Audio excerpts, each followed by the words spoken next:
Welcome to Mystic Realms Recap. Links are in the description below. Please show some love to the author and me.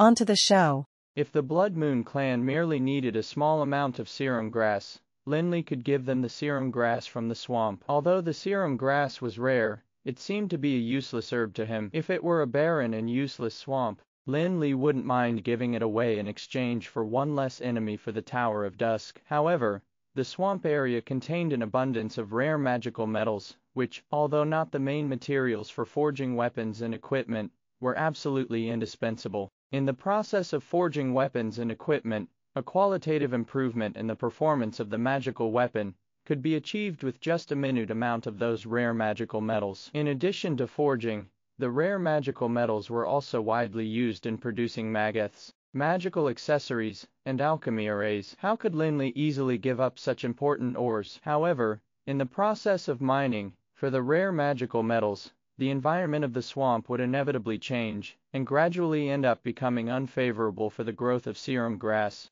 which was what the Blood Moon clan definitely didn't want to see. Hence, it would undoubtedly be difficult to resolve the conflict, and the result of the negotiation would naturally be a failure. During the period of time before the Ashen Warlock appeared, the various forces were in constant contact with each other. In addition to the problems between the Tower of Dusk and the three major forces, the other disputes between the forces would also have to be settled and resolved. In fact, the period of Ashen Warlock's absence was to allow them to discuss and solve their issues face to face. The Ashen Warlock was not a mediator, but the ultimate judge. Hence, the forces had all reached a consensus to strive to reach an agreement with each other before Ashen Warlock passed his judgment. Otherwise, when the time came, probably none of them would benefit. A few days passed in a flash. Through the negotiations during this period of time, the various disputes between the forces in the past 3 years were basically resolved. However, the Tower of Dusk and the three major forces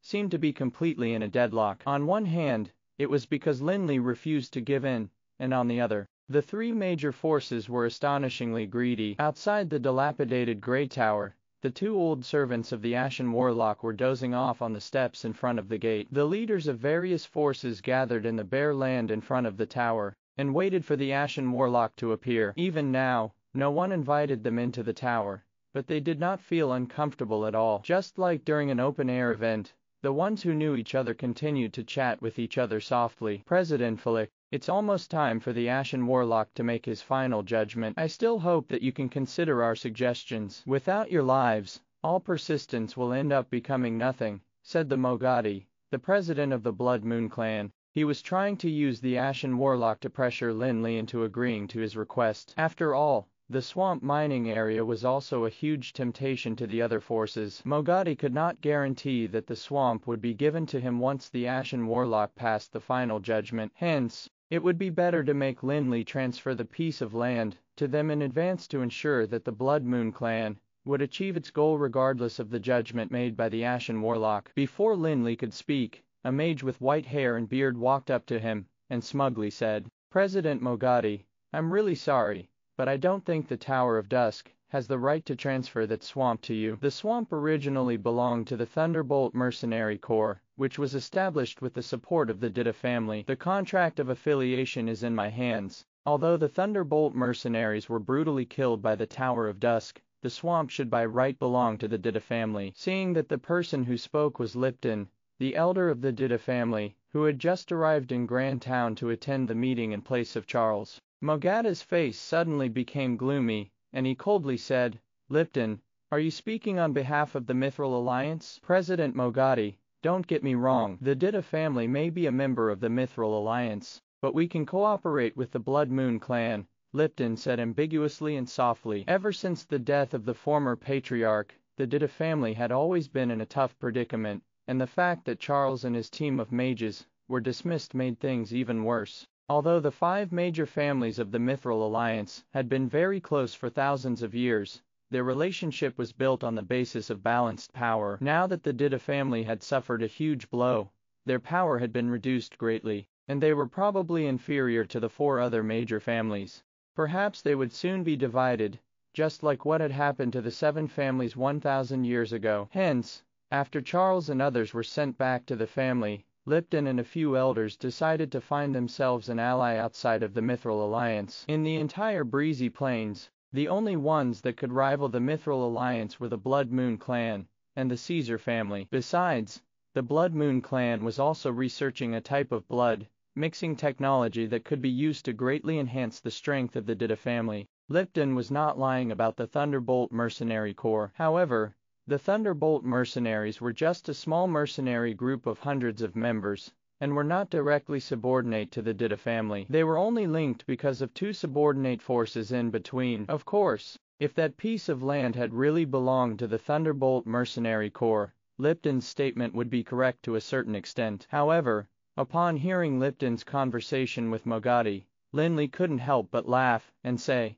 "Haha, unfortunately, the ownership of that piece of land was transferred to the Tower of Dusk by the Brilliant Shrine. As for the Thunderbolt Mercenary Corps, they've simply occupied that piece of land without permission from the Brilliant Shrine." The Brilliant Shrine. Since when has the Brilliant Shrine extended their authority to the Breezy Plains? I've never heard of that, Lipton said in a hostile manner. Since he knew that Charles and the mages were destroyed by Lin Li, he obviously wouldn't be nice. What's so strange about that? At the end of the Dark Age, some of the clergymen from the Brilliant Shrine came to the Breezy Plains to spread the doctrine of holy light and bought a lot of land. Although the mission did not go smoothly, the contracts and title deeds for those plots of land were brought back to the Brilliant Shrine. I think you'd better check your own lands after you go back. Maybe someday, Fulik might just bring the title deeds to you to take the land back, Hoffman said solemnly with a squint, trying to speak up for Lin Li. As long as it was not a business negotiation,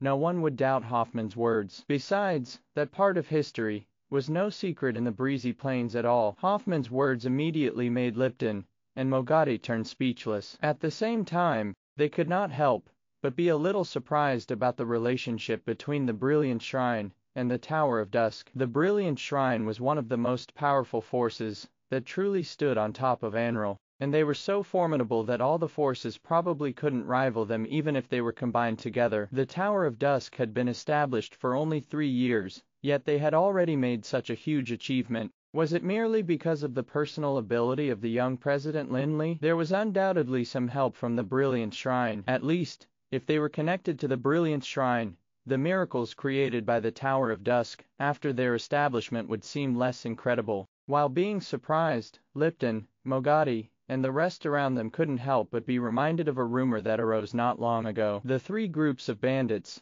that robbed the caravan of the Tower of Dusk were purged by a team of holy paladins that took a long time to do so. While the 3 legendary leaders were not spared from the trial of the Holy Light, the Holy Paladins were the pontifical guards that were directly subordinate to the Pope of the Brilliant Shrine, yet they actually left the Holy Mountain for the Tower of Dusk. When they first heard the news, almost no one believed it. Even the spies of the various forces, who had personally witnessed the trial conducted on the 3 groups of bandits by the Holy Paladins, couldn't accept the truth from the bottom of their hearts. However, the Brilliant Shrine actually transferred the contract and title deed of the land to the Tower of Dusk, which meant that they were probably not just cooperating in business. The value of the swamp mining area alone was incredible, and according to Hoffman's description, the Brilliant Shrine had transferred more than just the piece of land to the Tower of Dusk. No one doubted the authenticity of Hoffman's words, because the transfer of deeds was one of the businesses of the Glitter Gold Trade Union. It did not merely involve the physical handing over of the title deed to Lin Li. All of a sudden, everyone felt their hearts sink as if the sky had suddenly fallen. The heavy atmosphere made their breathing become irregular, and silence filled the air at this moment. Everyone turned to face the tower and kept their eyes fixed on its gate. The triennial meeting had already become a custom for them. Indeed, under the gaze of everyone, an old and thin figure clad in a black robe slowly walked out of the tower. However, none of the people present dared to show a trace of contempt on their faces. Instead, they were all full of respect. Is this the Ashen Warlock? Lin Li thought to himself as he stared at the old man, who was clad in the black robe. In fact, some of them couldn't even connect the figure in front of them with the overbearing Ashen Warlock, who was a famous legend. His beard and hair were all white, and his cheeks were sunken, while his face was full of deep wrinkles and obvious age spots. His wrinkly eyelids were drooping, and it was as if he couldn't open his eyes at all. He looked even older and much more haggard than a dying old man. What made Lin Li even more surprised was that he did not feel any intense waves of mana from him, but instead felt some dense and lifeless aura. It was as if the old man in front of him had already, or was about to die. However, Lin Li knew clearly that the old man was very different from undead creatures. He did not detect any pungent odor of the undead creatures from the oppressive aura. Instead,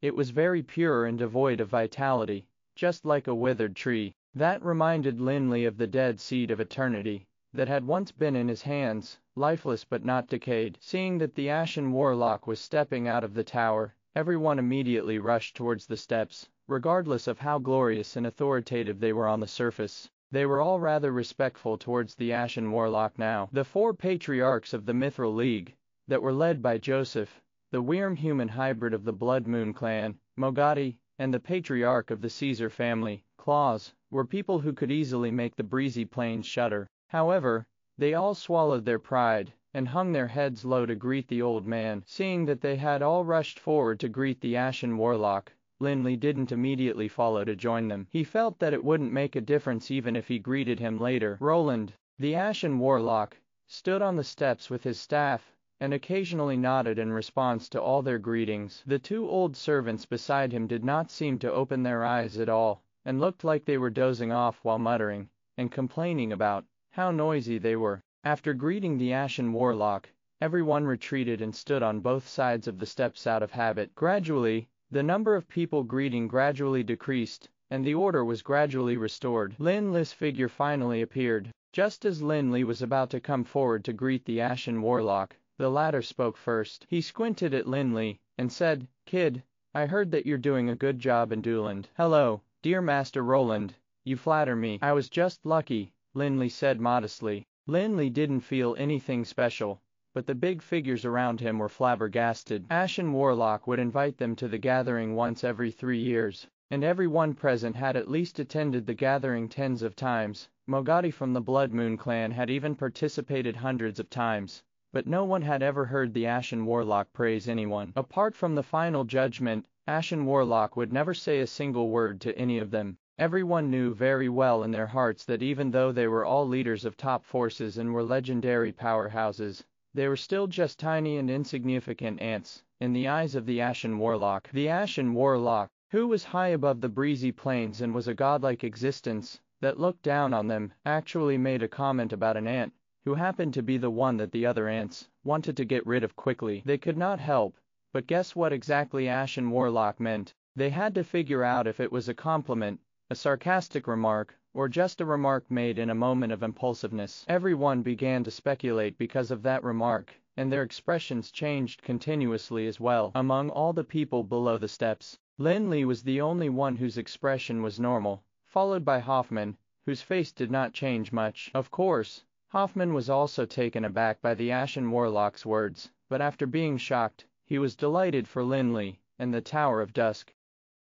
The Glitter Gold Trade Union and the Tower of Dusk had always been the closest partners. During this period of time, various forces had been trying to boycott and suppress the Tower of Dusk. It would be impossible for the Glitter Gold Trade Union not to detect it. If it were an ordinary force, the Glitter Gold Trade Union would definitely be able to come forward to settle it completely, but they were the Mithril Alliance, Blood Moon clan, and Caesar family. They were the three major forces of the breezy plains, powerful, with high status, and not inferior to the Glitter Gold Trade Union. Although Hoffman was the president of the Glitter Gold Trade Union, he was not the only one who had a say in it. In a commercial organization, the most important rule of thumb for survival was not to directly intervene in any conflicts between forces. In reality, the rumors of the Glitter Gold Trade Union trying to encroach on the Tower of Dusk had been spreading throughout the internal department of the Glitter Gold Trade Union. All Hoffman could do was to suppress those voices with his identity as the president. However, if the Tower of Dusk were to be divided by the three major forces in the end, Hoffman, who had insisted on not attacking the Tower of Dusk, would probably have his status affected. The Ashen Warlock was the god of the breezy plains, yet he valued a tiny ant, which also had a bright and promising future with endless potential. Hence, when he heard the Ashen Warlock saying those words to Lin Li, which seemed to hint at his admiration of Lin Li, Hoffman was extremely excited and agitated. As the closest partner of the Tower of Dusk, he would definitely stand to gain if the Tower of Dusk were to develop well. The more the Tower of Dusk developed, the more benefits the Glitter Gold Trade Union would gain. If the Glitter Gold Trade Union were to gain more benefits, Hoffman's status in the Glitter Gold Trade Union would definitely rise higher. After Lin Li greeted him, the Ashen Warlock finally smiled, which was rare of him. He then nodded at Lin Li slightly before turning to look at Joseph, who was on the steps. He calmly said,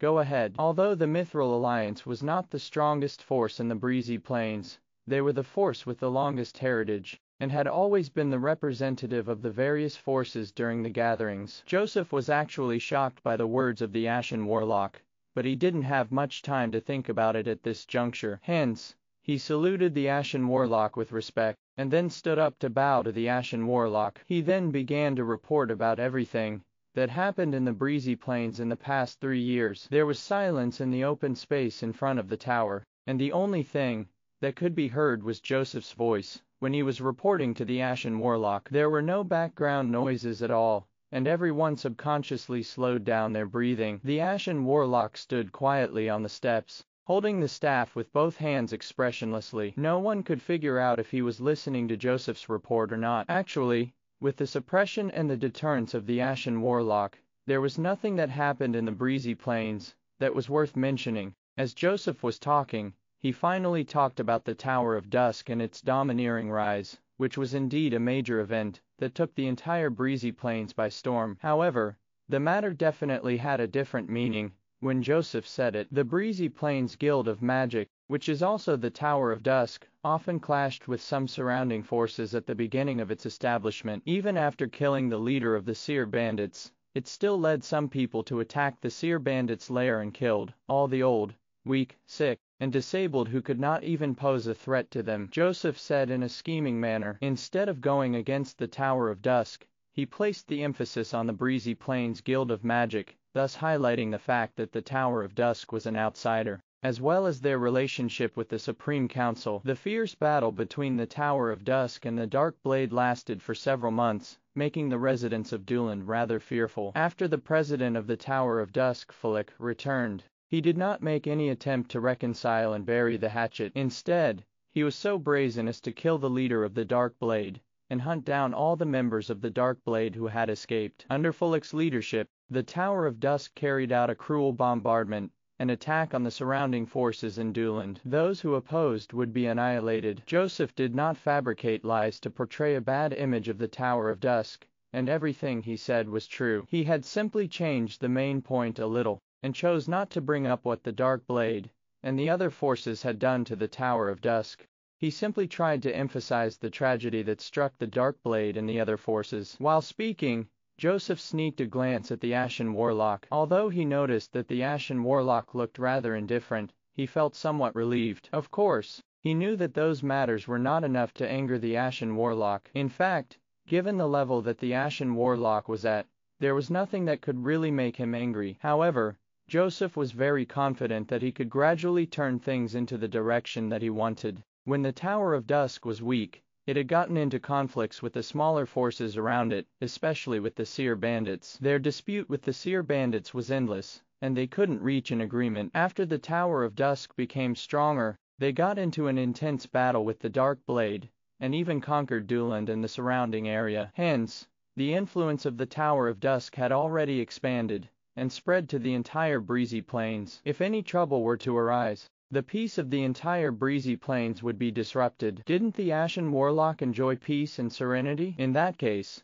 would he allow the Tower of Dusk, which was the root of trouble, to continue surviving in the Breezy Plains? Joseph's description would definitely invoke all sorts of emotions. He actually made the enemies the Tower of Dusk had gotten rid of sound like weaklings, who swallowed their pride after being bullied because they couldn't protect themselves. He also made the Tower of Dusk seem like tyrants and bullies that would attack others over a trivial, unsatisfactory issue. Norfaller and Ufalusi, who were behind Lin Li, were undead creatures, but they still had human emotions. After hearing Joseph twist facts and warp the truth, the two of them were so infuriated that they began to quiver slightly and wished they could rip his mouth apart. Norfaller would occasionally touch the dagger on his waist, while Ufalusi began to rub his skeleton staff continuously. Hoffman, who was initially rather happy for Lin Li, couldn't help but start to worry again when he listened to Joseph's account. Hoffman wasn't concerned that Joseph had twisted facts. He was well aware that good and evil wouldn't affect Ashen Warlock's decisions and resolution, just like how no one would care about the cause of a fight between ants. However,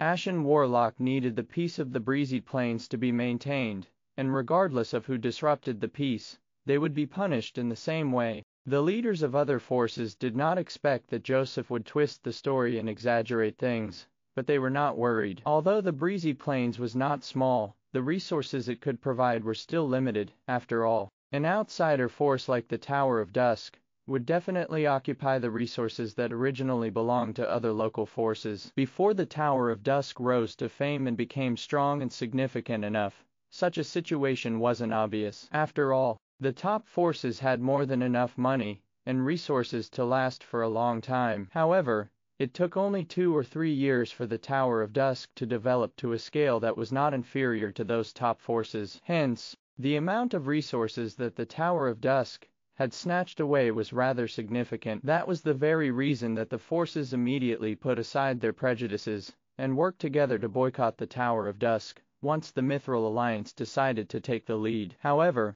Hoffman revealed some information just now which hinted that the Brilliant Shrine seemed to share a close relationship with the Tower of Dusk. Earlier on, there were also rumors of the Holy Paladins appearing in the Tower of Dusk. Although those people were the leaders of the top forces of the Breezy Plains, they were far from being comparable to the Brilliant Shrine. If the Tower of Dusk really had the support of the Brilliant Shrine, they would have to reconsider the way they treated the Tower of Dusk. However, now that Joseph had recounted everything, everyone could tell the wonder of it, and reckoned that he might just be able to convince the Ashen Warlock into taking action. Given the terrifying power of the Ashen Warlock, the Tower of Dusk could only count themselves unlucky because everyone was now gloating. Some were angry, some were worried, and some were gloating. Among all the people present, Lin Li and the Ashen Warlock, who was standing on the steps, were the only ones whose expressions did not change. Clearly, the Tower of Dusk has become a toxic element of the Breezy Plains, a black sheep that destroys the peace and order of the Breezy Plains. Hence, on behalf of the Mithril Alliance, the Blood Moon Clan, and the Caesar family, I would like to request you to kick the Tower of Dusk out of the Breezy Plains, said Joseph, who represented the 3 major forces of the Breezy Plains, making the request after complaining about the Tower of Dusk. At this moment, the space that was supposed to be extremely quiet suddenly seemed to have solidified. For the first time, the Mithril Alliance, the Blood Moon Clan, and the Caesar family jointly made a request, and they were the 3 major forces, which were enough to represent the entire Breezy Plains. Although the Ashen Warlock was superior to all the forces, he probably couldn't ignore the request from the 3 major forces. Firstly, the Tower of Dusk had committed the taboo of the Ashen Warlock, and secondly, the 3 major forces requested to expel them. It seemed that the Tower of Dusk was really doomed this time. Gloating, everyone turned to look at Lin Li, and the rest whose fates were sealed. Although the Tower of Dusk had been established for 2 to 3 years, the wealth it had accumulated was rather eye-catching and ostentatious. Even if most of their assets were split amongst the 3 major forces, the remaining forces would still be given a considerable amount of money. Under such a huge temptation, the leaders of other forces were unwilling to fall behind, and thus decided to stand up and go ahead with the suggestion.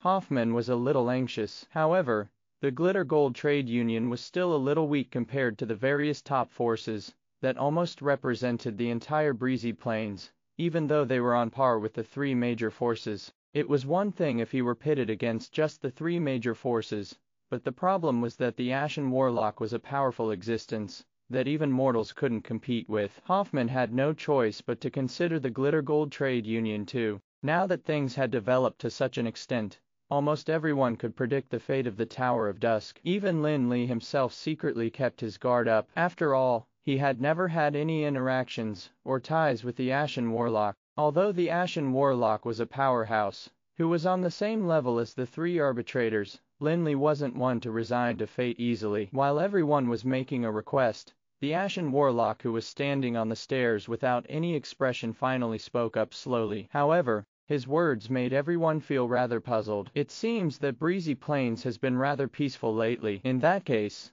let the peace continue. No one should try to disrupt it, the Ashen Warlock said in a low and hoarse voice, using an indisputable tone. Peaceful? How could it be peaceful? The Tower of Dusk caused so much trouble, and they're also rising domineeringly. How could there be peace on breezy plains? Everyone was dumbfounded, and they couldn't believe their ears at all. They looked at the thin and shriveled old man, who was standing on the steps in utter disbelief. They even suspected that the Ashen Warlock before them was an impostor. However, no one dared to stand up and question the words of the Ashen Warlock, because they all knew that it was the final verdict and the new order of breezy plains. In particular, the fact that he mentioned that no one should try to disrupt the current peace of the breezy plains was a blatant threat. That sentence was akin to a protective amulet for the Tower of Dusk. Not only did the Ashen Warlock not care about the things that the Tower of Dusk had done, he even eliminated the possibility of other forces taking extreme measures against the Tower of Dusk. More than 300 years ago, there was a force named the Blood Lions Adventurers that was eligible to be invited by the Ashen Warlock even though they were weaker than the major forces like the Mithril Alliance. They somehow thought that the Ashen Warlock definitely wouldn't leave Grand Town and wouldn't be able to do anything to them. Although they did not express any dissatisfaction when the new order was established at the time, they turned a deaf ear to Ashen Warlock's warning when they returned, and continued to fight the forces around them for the sake of interests and benefits. Indeed, the Ashen Warlock did not personally intervene. Instead, it was an abyssal demon dragon engulfed in flames that arrived at the headquarters of the Blood Lions Adventurers. Despite the 4 legendary leaders of the Blood Lions Adventurers, thousands of elite warriors, and a legion that consisted of more than 100 warriors, their headquarters, which resembled a castle, was completely wiped out of the breezy plains overnight. With the previous examples, the leaders of the various forces did not dare to question the words of the Ashen Warlock, and also tried to refrain from making any mistakes. At the thought of the request for the Ashen Warlock to expel the Tower of Dusk from the breezy plains, Evrion's face was changing with various emotions such as excitement, disappointment, regret, embarrassment, worry, and many others. In particular, the ones who were led by Joseph and were standing in front turned extremely sullen after hearing the words of the Ashen Warlock, who was obviously biased towards Lin Li. However, they dared not voice their displeasure despite being rather infuriated. They had initially thought that they could get the Ashen Warlock to value them since they were the 3 major forces. To their surprise, the Ashen Warlock still felt that they were insignificant, regardless of how powerful they might be. At this moment, Joseph was filled with regret, for he'd never thought that he would hear such words from the Ashen Warlock after all that he had planned and plotted against Lin Li. Had he known earlier, he would have gathered all the powerful forces and annihilated the Tower of Dusk before the gathering was held and the new order was confirmed. During the previous gathering in Grand Town 3 years ago, the Tower of Dusk had yet to appear on the map of forces of the breezy plains. It could be said that no matter how they had chosen to deal with the Tower of Dusk, it would not have been considered going against the will of the Ashen Warlock, as long as they did not make too big of a fuss. However, given the current strength of the Tower of Dusk, they could not be easily manipulated, not even by the Mithril Alliance. If they were to go toe-to-toe against the Tower of Dusk, they would inevitably have to suffer some consequences. The Mithril Alliance now lacked manpower and talent, and none of the 5 major families would be willing to suffer any losses. Hence, Joseph came up with the idea of using the Ashen Warlock to kill them so that he could take the Tower of Dusk without staining his hands with blood. Joseph's idea was undeniably wonderful. Otherwise, Mogadi and Claus wouldn't have been willing to join forces with him. The young president of the Tower of Dusk and the Ashen Warlock didn't seem to have any ties with each other, and the 3 major forces were extremely influential as well. How could the Ashen Warlock possibly let the Tower of Dusk off easily? However, how could mortals predict what the Ashen Warlock was thinking? Joseph's plans backfired as the Ashen Warlock didn't intend to pursue the matter and put the blame on the Tower of Dusk at all. Instead, he even gave the Tower of Dusk his protection. Hence, if Joseph were to try and attack the Tower of Dusk again, he would have to get ready to face the wrath of the Ashen Warlock. Not to mention the Blood Moon clan and the Caesar family. Even the Mithril Alliance would not approve of it. He was digging his own grave. He really was. Although Joseph was filled with resentment, he dared not harp on the matter. Instead, he saluted the Ashen Warlock respectfully and said, "Yes, we will continue to work hard to maintain the peace and tranquility in the breezy plains. Should we move on to the next issue? The Ashen Warlock nodded slightly, seemingly not intending to hold it against Joseph and the rest, thus causing the people who were asking for the Tower of Dusk to be expelled to heave a sigh of relief. The Ashen Warlock was not selective when it came to punishment. If he were to be angered, even the powerful figures of the breezy plains would not be able to escape death. The next issue Joseph talked about was the confirmation of territories of the major forces. During the previous gathering, the matter was almost at the end when it happened halfway. Over the years, the territories of the major forces had hardly changed much with the existence of the Ashen Warlock, and everything would be settled with just a few words. This time, the rise of the Tower of Dusk had obviously brought a lot of changes to the map of forces in the breezy plains. The reason that the Tower of Dusk was originally built in Duland was because it was once the place where the territories of the major forces overlapped. It was also one of the few areas in the breezy plains where there were no factions. Of course,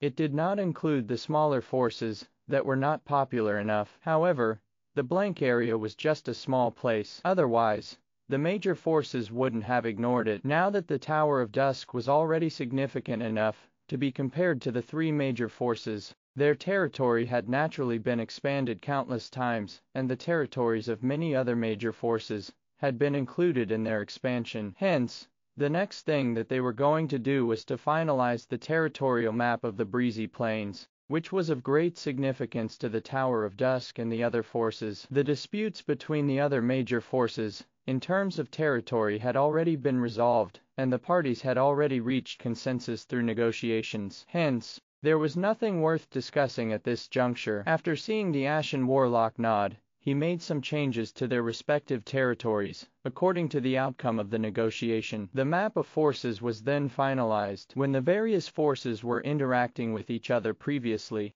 the Tower of Dusk refused to give in to anyone. Naturally, they did not come to an agreement with any of the forces. Joseph failed to provoke the Ashen Warlock into dealing with the Tower of Dusk, and the Ashen Warlock even ended up giving the Tower of Dusk protection instead. Hence, Joseph was filled with indignation. Although he could no longer cause any major trouble for the Tower of Dusk, Joseph still did not give up the opportunity to put the Tower of Dusk in a difficult position. Didn't you say that the breezy plains has been rather peaceful, Ashen Warlock? Now that there are so many issues in the Tower of Dusk that you have to pass a judgment on, let's see if you can continue insisting that it's peaceful. Joseph thought to himself. Although he wasn't as prejudiced when talking about the territorial disputes between the Tower of Dusk and the other forces, he tried his best to complicate the problem as much as possible. Of course, Joseph was not doing something meaningless. Since it was impossible to drive the Tower of Dusk out of the breezy plains,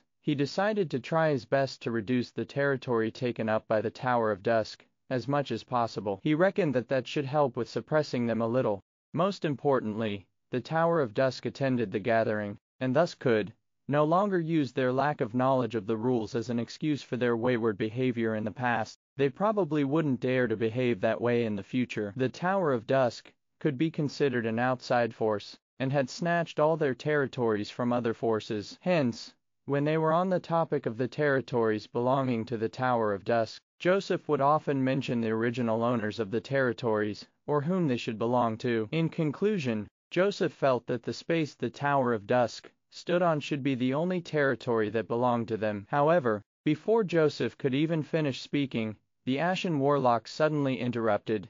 "You don't have to go on. It'll belong to whoever owns it now." The Ashen Warlock's seemingly impatient words made Joseph turn speechless, and it suddenly seemed like all issues were non-issues. Since the territories now belonged to the Tower of Dusk, it didn't matter who the former owners were. At this point, everyone could tell that the Ashen Warlock was biased towards the Tower of Dusk. Joseph had actually already expected such an outcome, but he was unwilling to let go of any possibility. Hearing the words of the Ashen Warlock, he simply sighed in his heart, but there wasn't much of a change in expression on his face. He simply expressed assent respectfully and remained silent afterwards. Without a doubt, the Tower of Dusk had become the greatest winner because of the Ashen Warlock's words. Although in the past 2 or 3 years, the Tower of Dusk had encroached on Duland and the surrounding regions based on their own strength, they were still an outsider force. Hence, Possessing those territories would inevitably cause them to be criticized by the local forces, and they might even end up in various disputes. However, the verdict of the Ashen Warlock seemed to have justified the actions of the Tower of Dusk. It could be said that from now on, no one could say that the Tower of Dusk was an outsider in the breezy plains, because they had already become the master of a piece of the land. The outcome also made the face of Mogadi, the president of the Blood Moon clan, turn even more sullen. The swamp mining area, which was extremely important to the Blood Moon clan, was given to the Tower of Dusk with one word from the Ashen Warlock, thus dashing his hopes of obtaining it completely. However, no matter how bold he might be, he still wouldn't dare to show any contempt to the Ashen Warlock. Hence, he couldn't help but feel resentful towards Joseph at this moment. Although the swamp mining area was also very tempting to other forces, it had an irreplaceable significance to the Blood Moon clan. Money could be earned anywhere, but there was only one place in the entire breezy plains where serum grass could be grown in batches. If they could obtain that land and grow a large amount of serum grass, the core members of the Blood Moon clan would no longer have to worry about suffering from the agony of their split genes and bloodline. They would also be able to improve the hybridization technology in order to boost the abilities of the Blood Moon clan. Although the Blood Moon clan also participated in the operation to suppress the Tower of Dusk previously, and gave Lin Li a harsh attitude, when interacting with Lin Li alone in the inn, Mogadi felt that there was still some room for reconciling because they had not really fallen out. However, the Ashen Warlock was defending and protecting the Tower of Dusk. How should he face the Tower of Dusk, then? Seeing that the territories of the forces had been finalized, Mogadi felt far more anxious than the leaders of other forces. While he blamed Joseph for leading him onto the wrong path, he racked his brains to think of a solution. All of a sudden, he noticed Hoffman, who was standing not too far away. At this moment, the other leaders of the forces all appeared rather gloomy. The chubby Hoffman, meanwhile, was grinning so wide that his features were all close together as his face scrunched up. Mogadi suddenly remembered that Hoffman seemed to have a good relationship with the young president of the Tower of Dusk. When all was said and done, Mogadi was not the one who led the suppression against the Tower of Dusk. Could Hoffman ease the tension between them and the Tower of Dusk? Although there was barely any hope left for him to obtain that valuable piece of land, the swamp would not be mined immediately. If he could plant some serum grass before that happened, it would at least meet his needs temporarily.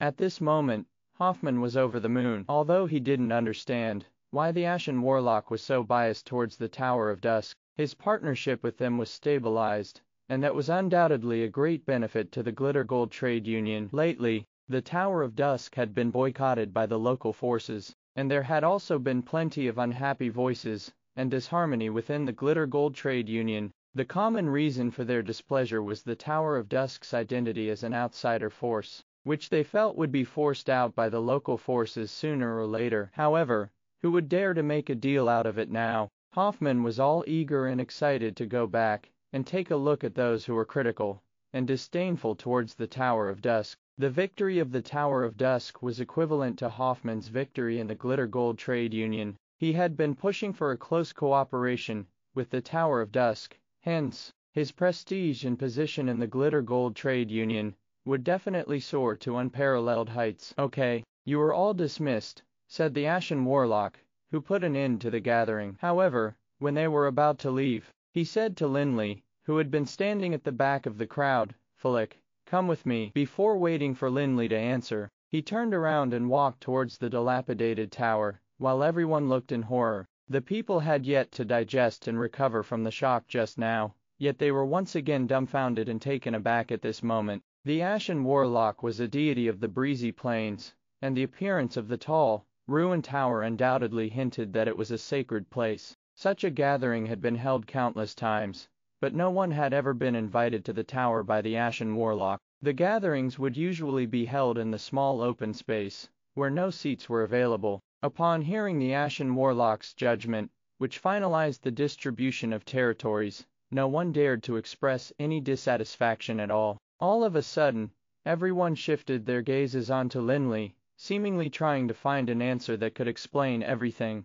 Everyone knew that they were just like insignificant ants to the Ashen Warlock, yet Lin Li, who was like an ant just like them, was actually invited to the tower that was like a sacred ground by the Ashen Warlock himself? Could there be anything else that was more exaggerated than that? To be honest, even Lin Li couldn't figure out what the Ashen Warlock wanted to do, let alone the others. However, Lin Li could vaguely guess that he wasn't given those benefits for nothing, and the Ashen Warlock definitely had an ulterior motive. Lin Li ordered the two undead servants to wait outside, after which he walked through the crowd towards the dilapidated grey tower, while others watched, green with envy. He wasn't worried that Ashen Warlock would harm him. Although he had already seen a trace of the power of the Sanctuary Realm, he knew that the Ashen Warlock would be able to kill him effortlessly given his terrifying power. Lin Li's figure was concealed in the shadow of the tower gate, and the quiet atmosphere of the space outside the tower was instantly broken by the noisy discussions.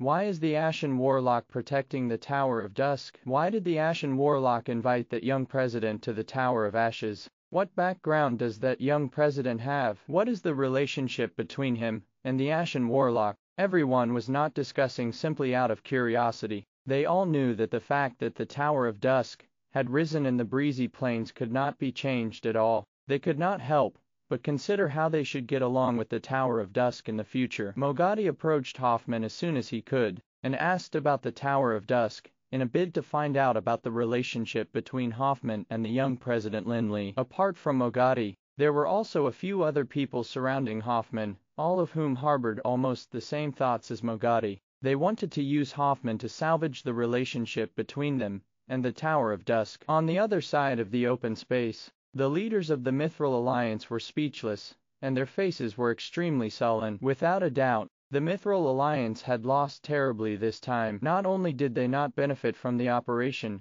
they even created an opportunity for the Tower of Dusk to be valued by the Ashen Warlock. Unlike other forces, the Mithril Alliance was the leader and planner of the boycott of the Tower of Dusk, and thus was completely opposing them. The animosity and conflict between them was almost impossible to reconcile. Hence, they had no choice but to think carefully about the strategy they could adopt for dealing with the Tower of Dusk next.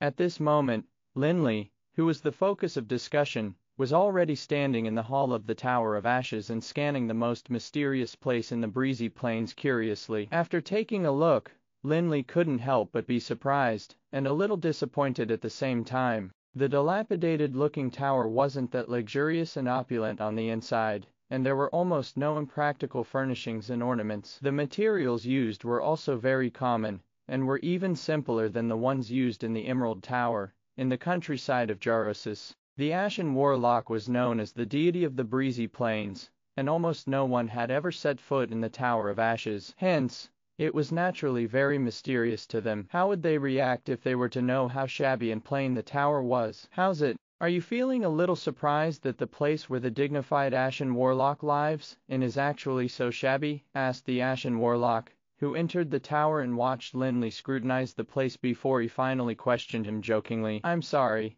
Master Roland. This place is indeed beyond my expectations, said Lin Li, truthfully without hiding his thoughts at all. He continued, thank you for your help just now. Why did you invite me in? Do you need my help for something? Lin Li didn't think that the Ashen Warlock gave him a favor simply because he liked him. Although his abilities were far inferior to the powerhouse in front of him, deities were not omnipotent. Since the Ashen Warlock had given him such a huge benefit, he definitely wanted him to do something. The Ashen Warlock nodded, and straightforwardly said, I reckon you must have already discovered it. My body is declining. Lin Li raised his brows slightly, and recalled the abnormalities that he had detected on the Ashen Warlock previously. He answered, yes, pardon me for being blunt, but if I'm not wrong, your body seems to be completely devoid of vitality. What I don't understand is that your situation is very different from that of undead creatures. Yes, I've been using this body for thousands of years.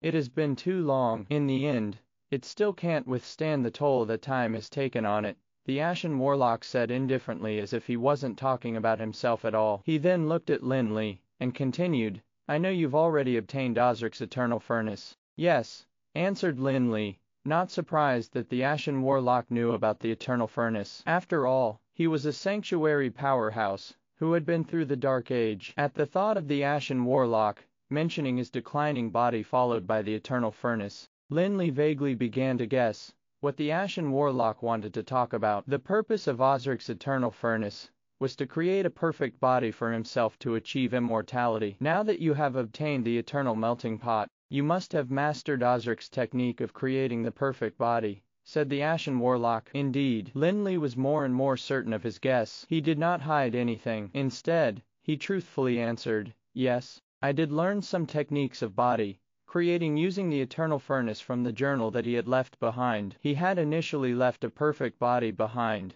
but due to the circumstances at that time, I gave the body away to someone else like I had promised them. You might have guessed it, but I would like to ask you for your help. I hope you can use the eternal furnace to create a new body for me. The Ashen Warlock cut straight to the chase instead of going around the bush. He calmly stated his own request, and seemed to have no interest in the perfect body at all. Although it was just like what he had guessed, Lin Li still seemed to be put on the spot, and he hesitantly answered, well, creating a body. I might have mastered Osric's technique, but as for the materials, Lin Li was certain that the body needed by the Ashen Warlock would definitely not be an ordinary one. However, it was a Herculean task to collect all the materials needed for a perfect body with his current wealth. Although the Tower of Dusk had now become the top power of the breezy plains, he was still far behind the High Lord Osric. Besides, some of the materials could not be purchased with money. For example, if the heart of a massive beast was required,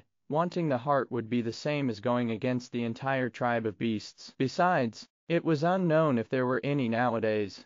For example, another important material would be the eyeballs of the abyssal demon dragon. Osric could summon and command a powerful magic legion to slay the abyssal demon dragons and obtain their eyes, but Lin Li couldn't. In the breezy plains, Lin Li might be powerful, but could he compare to the magic legion of the High Elves? He would probably die after entering the endless abyss depths. Besides, the other materials like the horns of unicorns, the brains of evil eye tyrants, the blood of ancient worms, and many others were all difficult to obtain. Although some materials were rare, they could at least be found in Anral. However, where were they supposed to find the nuclei of the 4 elemental powerhouses and the meridians of the Titans?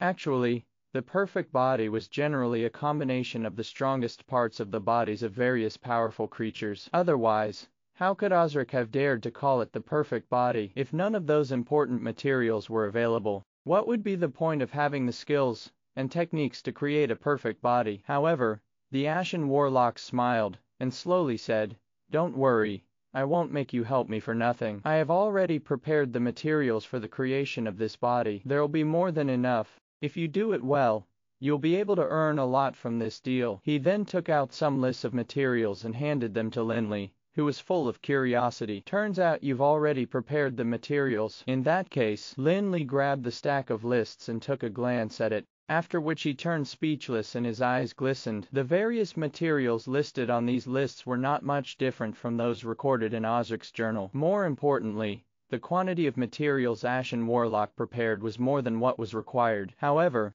this is not enough, the Ashen Warlock said calmly. Lin Li was looking through the lists excitedly, and when he suddenly heard those words from the Ashen Warlock, he could not help but ask in bewilderment, aren't these enough? According to Lin Li's memory, the amount of materials was more than what was required, and the Ashen Warlock had also mentioned previously that he would be supplying him with an abundant amount. How could it be insufficient, then? I'm not talking about the materials, but your technique, or rather Osric's technique, the Ashen Warlock said with a faint smile, after which he glanced at Lin Li apprehensively. According to what I know, Osric's technique is actually far from perfect. The perfect body he created only looks perfect on the surface, but there are some flaws hidden in it. What? That body still isn't considered perfect? Lin Li asked in shock, for he thought that he had already understood enough. He thought that the body that Osric had created was already divine, because it was a combination of the advantages of all powerful creatures,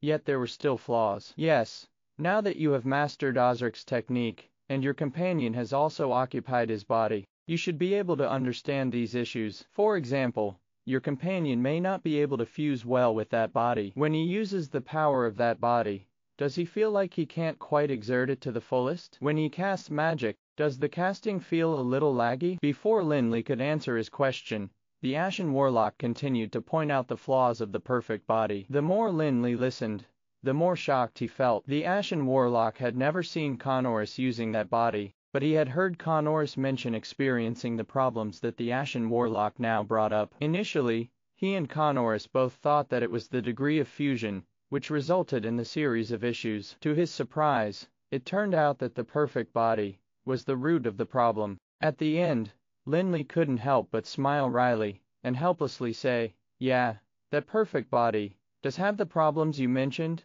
but I'm afraid I can't be better than Osric in terms of technique." "No, you can," the Ashen Warlock answered firmly. Upon hearing his words, Lin Li frantically explained, "Don't get me wrong, I'm not trying to shirk the responsibility or be humble. I'm really just not confident." Although Lin Li had mastered Osric's perfect body creation technique, he didn't study or research much about it, because he felt that it was not of much use to him at present. He didn't need to replace his body, either. Besides, Osric was also a legendary figure of the Dark Age, and the proud disciple of the immortal king. Since he couldn't solve the flaws of the perfect body, Lin Li felt that he couldn't, either. The Ashen Warlock shook his head slightly, and unhurriedly said, "Don't be nervous, I'm not trying to blame you. You probably don't know it yet, but actually, Osric was not the creator of this perfect body creation technique." "What?" Lin Li was momentarily stunned. He had never expected to hear that. "If Osric didn't create it, could it be? It's the immortal king. He's the real creator of this technique,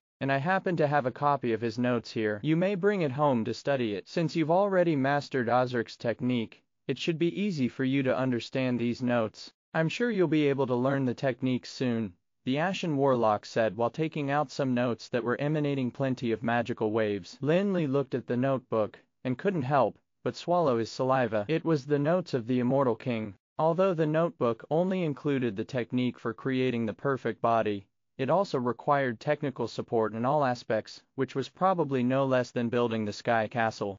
Even if Lin Li had reached the guru level in all fields such as pharmaceutics, alchemy, and inscription, he would still stand to gain from the valuable notes of the immortal king. At the same time, Lin Li thought of a problem. At the beginning, he found a piece of paper left behind in the Sky Castle by Osric, on which was a message which seemed to hint that he was trying to find something, but couldn't manage to. Could it be that Osric had been looking for this journal? Of course, it didn't matter whether it was it or not. What Lin Li had to consider now was whether he should take on the task. It seemed that the deal was indeed profitable for him, for he would obtain a variety of precious materials and the immortal king's journal. Although Lin Li was rather wealthy, he was definitely still tempted. However, would it really be that easy to make a perfect body? Although the Ashen Warlock had provided him with abundant materials, he still needed time to hone and perfect his skills. Owning the immortal king's journal didn't mean that he would master everything all at once. The Ashen Warlock's body was already devoid of vitality,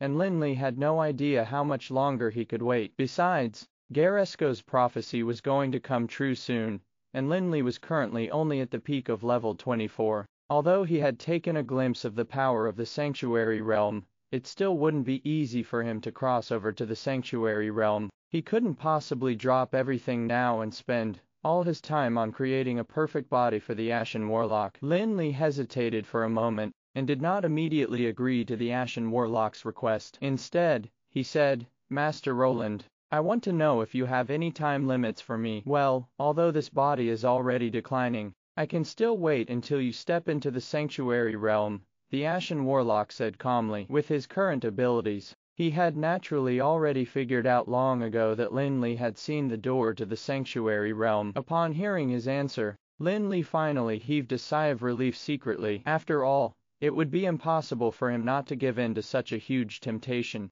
As for stepping into the Sanctuary Realm, he wasn't humble about it at all. He simply nodded and said, "All right then, I'll agree to your request. After I enter the Sanctuary Realm, I'll use the Eternal Furnace to create a new body for you. I look forward to that day. I believe it will not be far away," the Ashen Warlock said while handing the journal to Lin Li. Lin Li grabbed the Immortal King's journal, but he didn't flip through it to look at the content immediately. Instead, he suddenly thought of a question, and curiously asked the Ashen Warlock, "Why do you have the journal of the Immortal King?" The journal contained the technique of creating a perfect body, and was something that Osric could not even find in the Sky Castle. Even Osric, the proud disciple of the Immortal King, failed to get his hands on it. Although the Ashen Warlock was like a mythical figure from the Dark Age, Lin Li had never heard of any ties between the Ashen Warlock and the Immortal King. How did he get the precious journal, then? The Immortal King created this technique. While I am the first life that the Immortal King had created using this technique, the Ashen Warlock said calmly.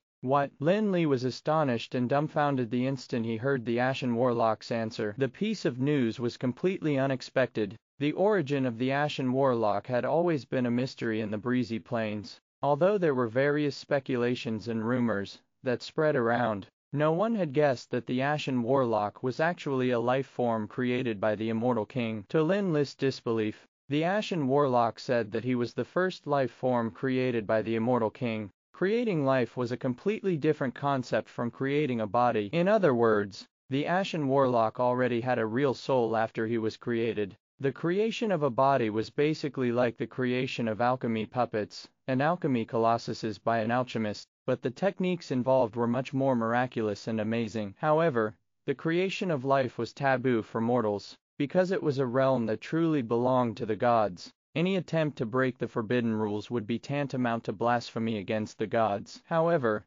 the Immortal King tried doing so, and even successfully created the Ashen Warlock, which was simply utter provocation and blasphemy against the gods. Filled with incredible shock, Lin Li walked out of the tower that was regarded as a sacred ground by the others, but was actually shabby on the inside. The leaders of the major forces had already left a long time ago, and were no longer standing in the open space outside the tower. Lin Li believed that the matter that happened today was mind-boggling enough, and would give them a huge headache for a long time.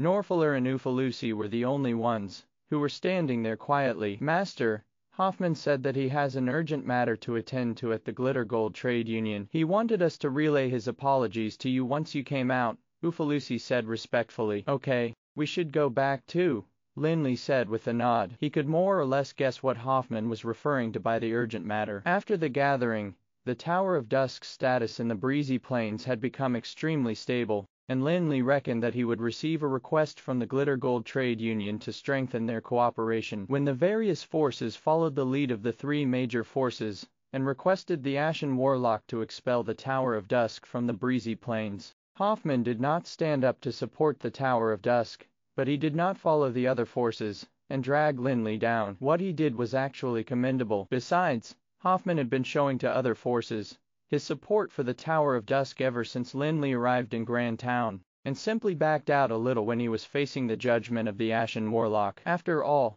the Ashen Warlock was known to be daunting and brutal. Hoffman was representing the Glitter Gold Trade Union, and even if he had a close relationship with Lin Li, it would still be impossible for him to put the interests of the entire Glitter Gold Trade Union at stake. Hence, Lin Li didn't think he should blame Hoffman for anything. The gathering brought a lot of changes to the Tower of Dusk which Lin Li had never thought of before. He originally planned to go to the outpost on the border which High Priest Rog had mentioned. However, he decided to drop the idea of going there to explore for now after considering that Gavin and others were unaware of the news yet. Upon sight of Lin Li returning safely, those who knew what he had gone to do were instantly thrilled. Although they didn't know what had happened at the gathering, and had no idea what the Tower of Dusk had gained or lost, they knew that the Tower of Dusk would stand strong and there would definitely be hope of a comeback as long as Lin Li returned safely. In the conference room, Lin Li briefly told Gavin and others about what he had experienced in Grand Town. Although Lin Li sounded rather calm, Gavin and the rest found the story extremely thrilling. The three major forces' joint attack was supported by all the top forces. If someone else had been in Lin Li's place, they would definitely have been scared soulless. The Ashen Warlock's words instantly turned the malicious intents of the three major forces into dust and made everyone shout for joy. At the same time, they also knew that the Tower of Dusk had gained the recognition and affirmation of the Ashen Warlock. Not only did they retain all the existing territory, they also received an invisible protective amulet. They were very confident about the future of the Tower of Dusk. However, Lin Li did not mention anything regarding the deal with the Ashen Warlock, because it had nothing to do with the Tower of Dusk. While being distracted and excited, Gavin and the rest did not dwell on the reason for the Ashen Warlock to value the Tower of Dusk so greatly. In their opinion, the Tower of Dusk's development and Lin Li's abilities were worthy of the recognition. President, I think we should announce the news immediately. I believe our members will cheer and rejoice hearing this piece of news, Gavin said,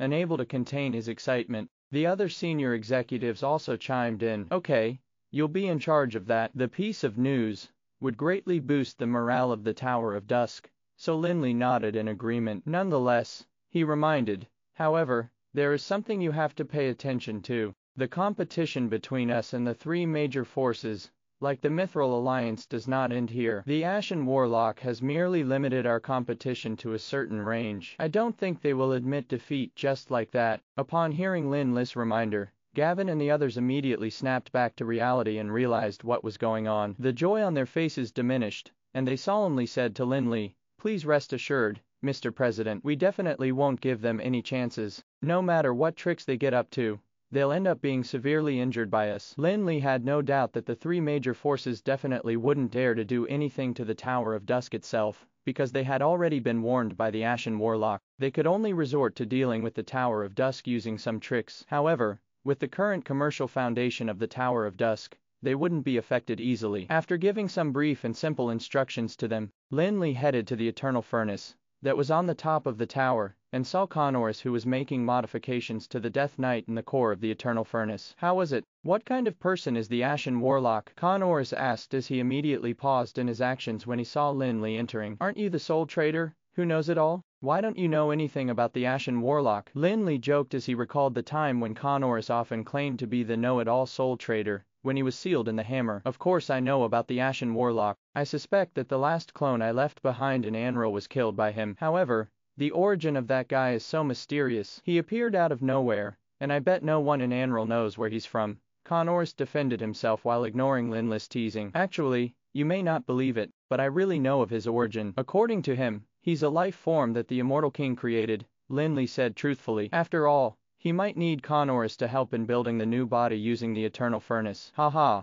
I was right, you don't know, either." "Wait, what did you say? What about the Immortal King?" Connors was extremely astonished, and couldn't recover from the shock. He was expecting Lin Li to say that he didn't know, but to his surprise, Lin Li made such a shocking statement, which caused him to be dumbfounded. "You took so long to react. Seems like he was right about there being flaws in this so-called perfect body of yours," Lin Li teased while staring at the dumbfounded Connors. Of course, the flaws that the Ashen Warlock mentioned did not include the lack of IQ. Before Connors could register Lin Li's words, he got a great shock again because he heard that his body was flawed. He stepped forward to grab Lin Li, and nervously asked, What exactly happened? What creation of life? What flaw?" "Okay, don't be so nervous. I didn't say that I'm not going to tell you," said Lin Li, who finally broke free from Connors' hand. He then pushed him away, and said, "If you want to hear the answer, stand properly." Connors was about to dash forward again, but after hearing Lin Li's words, he had no choice but to remain standing while still feeling just as nervous as before. "Hurry and speak up. What exactly is going on?" "This time, the Ashen Warlock made a deal with me, and he wants me to create a perfect body for him. He also told me that the technique for the creation of the body was not invented by Osric, but by the Immortal King. He's the first life that the Immortal King has created using that technique," Lin Li explained. Lin Li honestly still found it rather incredible, but he had no reason to suspect that the Ashen Warlock was lying. "The life he created." "Are you sure he said life, and not body?" Clearly, Connors had immediately discovered the key of the issue, just like Lin Li at the beginning. "Yes, life," Lin Li answered firmly with a nod. "It can't be. How is that possible? Creating life is not something that mortals can tamper with," Connors exclaimed, finding it hard to accept. Although everyone knew how strong and powerful the godly Immortal King was, he still wasn't a true god, after all. Since he's called the Immortal King, do you think he can still be called immortal? Even Lin Li still couldn't quite believe it at this time, let alone Connors. The ones who could create life were probably supreme existences even amongst gods and deities. Legend had it that the Immortal King was a near-god existence, but he seemed to have done beyond that. After a long time, Connors finally suppressed the shock in his heart. He then recalled another problem, and frantically asked, "I remember what you said just now. The Ashen Warlock said that my body is flawed." "Yes," Lin Li answered, and he continued what he'd said to Connors again. "We've always thought that you just haven't fused with the perfect body yet. However, since the Ashen Warlock could bring up these issues even though he hasn't met you before, there should be nothing wrong with it." Damn it. What did Osric learn from the Immortal King? Connors couldn't help but curse. When he first met Lin Li, he just wanted a stronger body, which would allow him to get out of that hammer. Getting the perfect body was considered an unexpected surprise to him. However, after hearing that the body was flawed, he still could not help but feel a little disappointed. You don't need to be too disappointed. Now that I have the journal of the immortal king, I might be able to find some ways to help you make up for your physical flaws. Lin Li was not just comforting Connors. As the perfect body had already been formed, it would be impossible for him to remake it in the furnace. However, if he were to master all the techniques of the immortal king,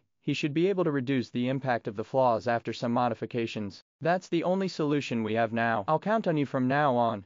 Connors agreed before throwing the problem back to Lin Li. He then continued to fiddle with the Death Knight in the crystal coffin. Gavin and the others announced the news of the events that had happened in Grand Town, which caused the entire Tower of Dusk to go into an uproar. Who wouldn't want the force that they belonged to become stronger? Besides, the three major forces couldn't even do anything to the Tower of Dusk, despite joining forces. Didn't that mean that the Tower of Dusk was extremely powerful? All the people who did not have much faith in the Tower of Dusk previously were convinced now, and they thought that the forces that were going against the Tower of Dusk should all go to hell. Having understood the competency and abilities of the Tower of Dusk, they never thought that they were worse than any of the three major forces. Besides, they felt that they would be able to stand up to the three major forces even if they were to unite. However, both parties would end up being hurt. Everyone knew how terrifying the Ashen Warlock was, and now that the Tower of Dusk had the protection of the Ashen Warlock, they wouldn't have to worry about the three major forces. Not long after, the news spread around the Tower of Dusk, and Evrion's opinion was confirmed. The boycott led by the major forces almost ceased overnight. The potions and magical weapons that were stolen from the Tower of Dusk were still produced and sold in large quantities by the other forces, but the prices had since increased by a large amount. Although the prices were still much lower than the product price listed by the Tower of Dusk, the difference was not major. Lin Li reckoned that the forces probably didn't want to offend the upstart of the breezy plains, the Tower of Dusk. They didn't want to end up compensating them with a large amount of gold coins, either. In fact, what worried the mages of the Tower of Dusk the most was the boycott led by the three groups of bandits in the past. After all, the Tower of Dusk had a wide network of commercial connections, and there would be caravans coming and going in all directions every day. If those forces were ruthless enough, they would definitely affect the reputation of the Tower of Dusk even if they couldn't completely boycott them. However, the words of the Ashen Warlock became a protective amulet for the Tower of Dusk. No force in the breezy plains dared to break the peace and order of the breezy plains. Hence, extreme behavior like carrying out an armed robbery on the caravans of the Tower of Dusk would be impossible. However, with Lin Li's reminder, the senior executives did not let their guard down. After all, the three major forces had been running businesses in the breezy plains for over 1,000 years. Apart from simple and violent means, they would definitely resort to other scheming tricks. In fact, if it weren't for the fact that the Ashen Warlock needed Lin Li's help this time, Joseph's conspiracy would have succeeded. Given Ashen Warlock's character, he wouldn't care if Lin Li was a genius or not. Nonetheless, there had been a major change in the predicament of the Tower of Dusk after the gathering in Grand Town. This time, at least they no longer had to face the suppression by other forces of the breezy plains. Some of those who had unanimously set up obstacles for the Tower of Dusk had given up, while some seemed to be acting perfunctorily, and of course some had not given up. At this moment, Lin Li devoted most of his energy to the improvement of his own abilities. Although he managed to help the Tower of Dusk resolve a major problem successfully this time thanks to the protection of the Ashen Warlock, he still felt uncomfortable about having his fate lie in the hands of someone else. If Lin Li had Sanctuary Realm power this time, the three major forces probably wouldn't have dared to covet the Tower of Dusk even if he couldn't compare to the Ashen Warlock. Of course, there was another important reason for Lin Li's desperate desire to improve, and that was the fact that the disaster that Garesco had predicted was getting closer. There wasn't much time left for Lin Li. Perhaps he had less than a year left. He had to step into the Sanctuary Realm before that. He had to seal the big rift like Garesco had mentioned. Otherwise, the entire Anral would be stuck in the catastrophe. Having seen the big rift in the Eternal Darkness altar, Lin Li realized that the disaster that Garesco had predicted was really not an exaggeration. According to Rog, there was a terrifying existence hidden in the big rifts that had to be sealed. Even Rog was daunted. Once the disaster struck Anral, no one would be able to stop it from destroying the world. Stepping into the Sanctuary Realm might be considered illusory for most people. Even those who had also seen a trace of the power of the Sanctuary Realm might not be able to do it just with determination. However, there were too many precious treasures in Lin Li's hands,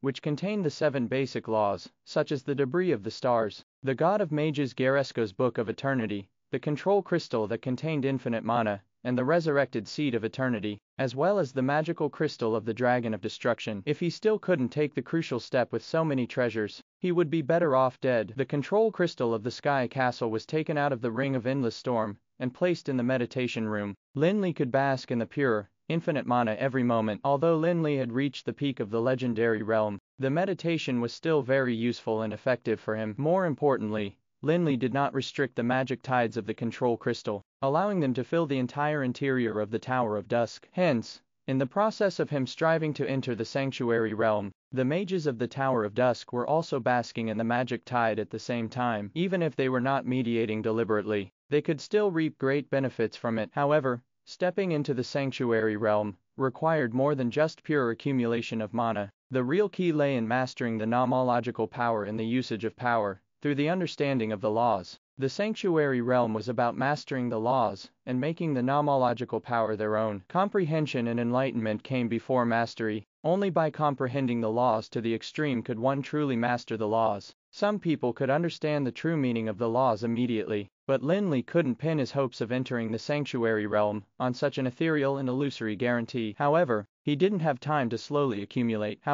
Lin Li had fortunately obtained all 7 pieces of the debris of the stars which contained the 7 laws of the world. It could be considered the epitome of the 7 laws. It was just like how tasting honey would be better than imagining the taste of honey. Those 7 pieces were like real honey, which Lin Li had had the chance of tasting, thus giving him an advantage over the others. Although Lin Li relied on the power of light and darkness to achieve his current accomplishments, the 7 laws were closely related. Otherwise, they wouldn't have been able to constitute an entire world. Hence, even if Lin Li only wanted to get an extreme comprehension of the laws of light and darkness, comprehending the other 5 fundamental laws would be very beneficial to him too. Besides, Lin Li was not satisfied with just mastering the power of light and darkness. After all, only sanctuary powerhouses could be considered godly existences.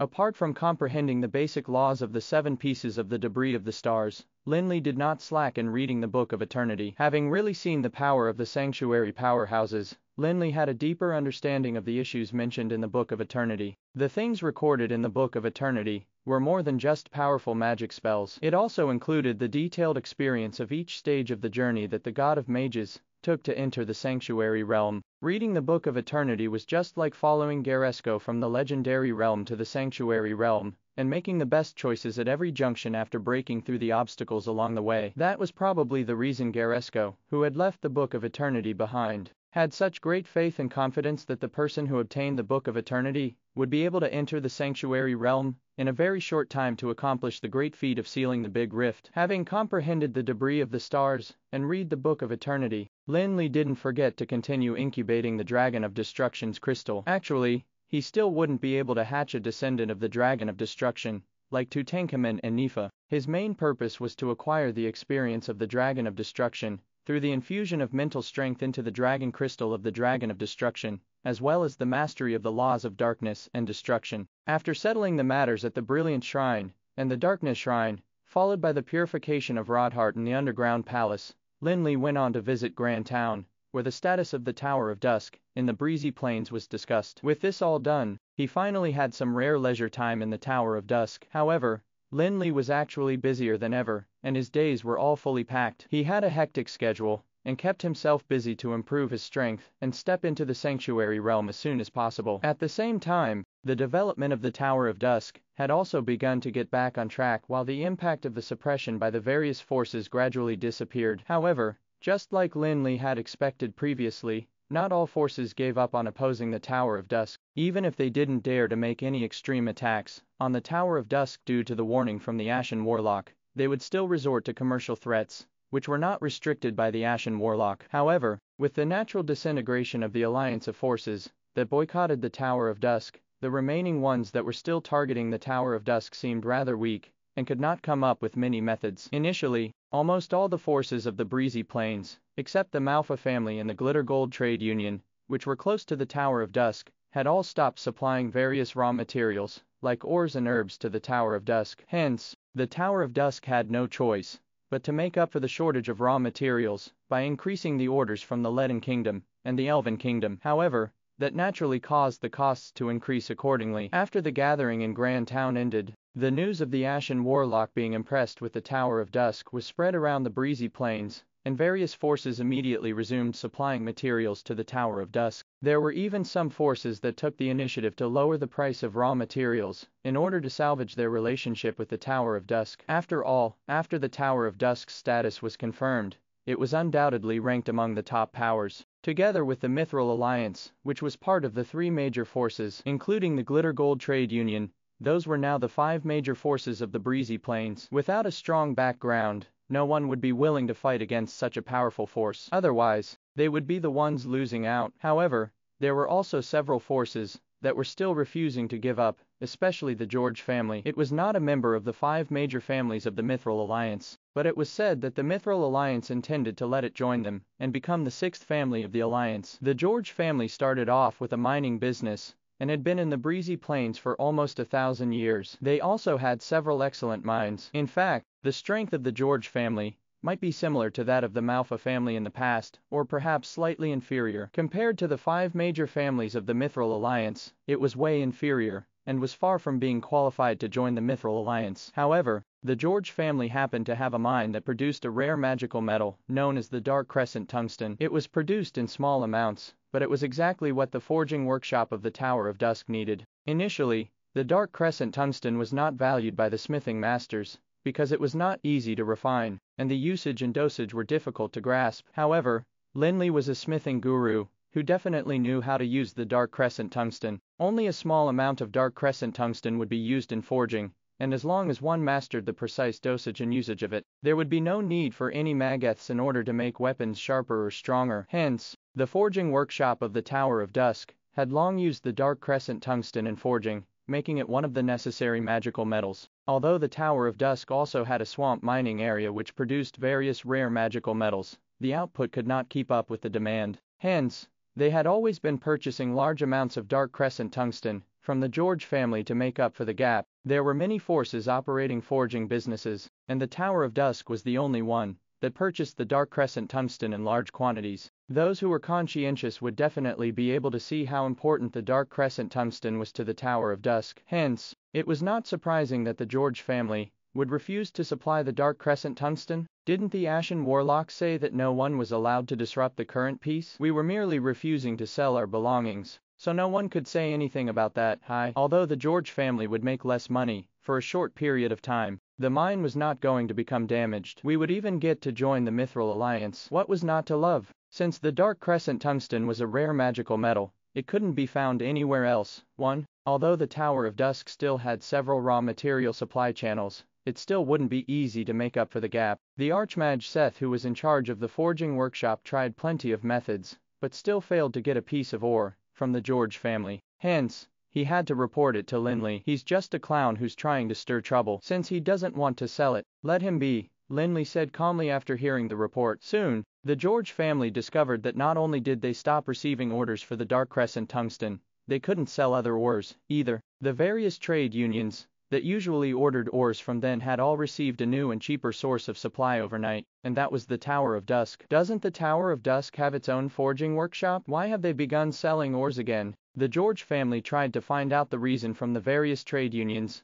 only to hear that the output of the Tower of Dusk had decreased, and the ores that they produced were more than enough. Hence, they had to start selling them. The George family obviously wouldn't be so silly as to believe that reason. The Tower of Dusk was clearly trying to take revenge on them, because they refused to sell the Dark Crescent Tungsten. The forging workshop of the Tower of Dusk did have their output affected, but they didn't have to rely on selling ores to maintain a livelihood. Besides, the ores that they had sold to the trade unions were not from surplus caused by a reduced output. The current ores for the Tower of Dusk were either from their own territory or purchased from the Leaden Kingdom. Not only did they have an abundance of them now, they would have more than enough when the operation of the forging workshop was in full swing. Most of the ores used in the forging workshop of the Tower of Dusk were actually high-quality ones from the Leaden Kingdom, while the ones sold to the trade unions were all mined from the Tower of Dusk's territory. The quality was similar to that in other areas in the breezy plains. The George family had also thought of lowering prices in a bid to win their customers back. However, the benefits that the trade unions obtained were beyond just low prices. It was said that they also had other business partnerships with the Tower of Dusk. Hence,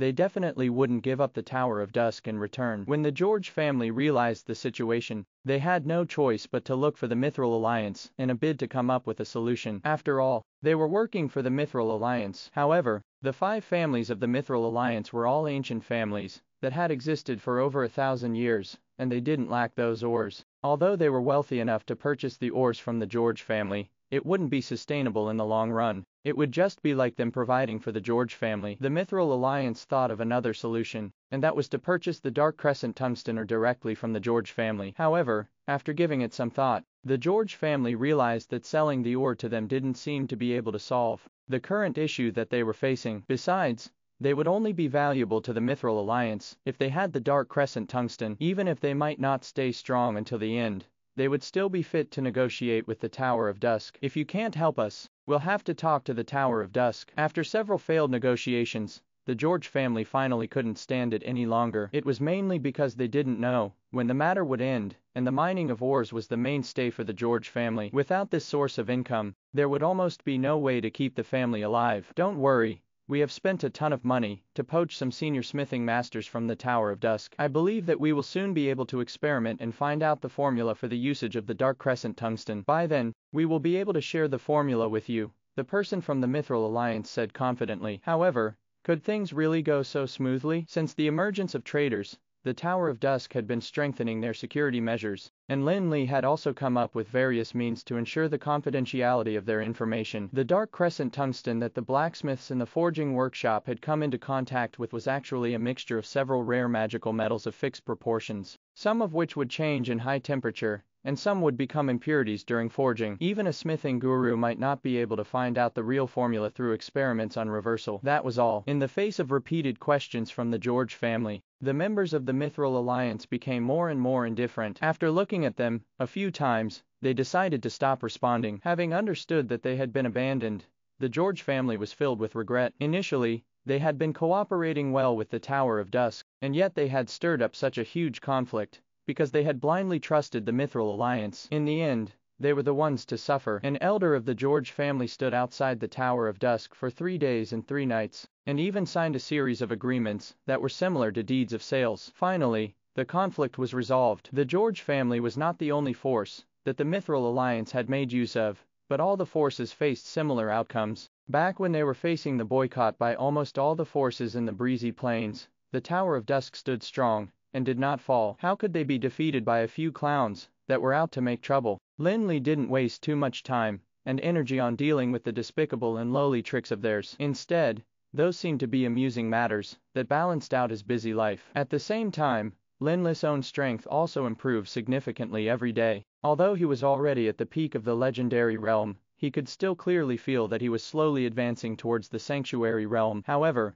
an invitation letter from the Glitter Gold Trade Union caused Lin Li to temporarily pause. At the beginning of the invitation letter, Hoffman first apologized again for leaving Grand Town early, and then for being unable to visit the Tower of Dusk in person. He also mentioned the purpose of his invitation, and that was for Lin Li to take a look at the potion formulas that they had purchased at high prices. The other reason was to introduce Lin Li to the major shareholders of the Glitter Gold Trade Union and forge closer partnership ties at the same time. The Tower of Dusk had many business partners, but the Glitter Gold Trade Union was undoubtedly one of the most important ones. Hence, Lin Li had to give Hoffman some face. Although Lin Li was eager to reach the sanctuary realm, getting to know a few more major shareholders of the Glitter Gold Trade Union and forging closer partnership ties wouldn't take up too much of his time. Besides, Hoffman was a master of pharmaceutics who had the strong financial support of the Glitter Gold Trade Union. The formulas that he had were probably not inferior to the pharmacist guilds. He even said that the potion formulas were interesting, and many pharmaceutics masters were at a loss for what to do about them. Hence,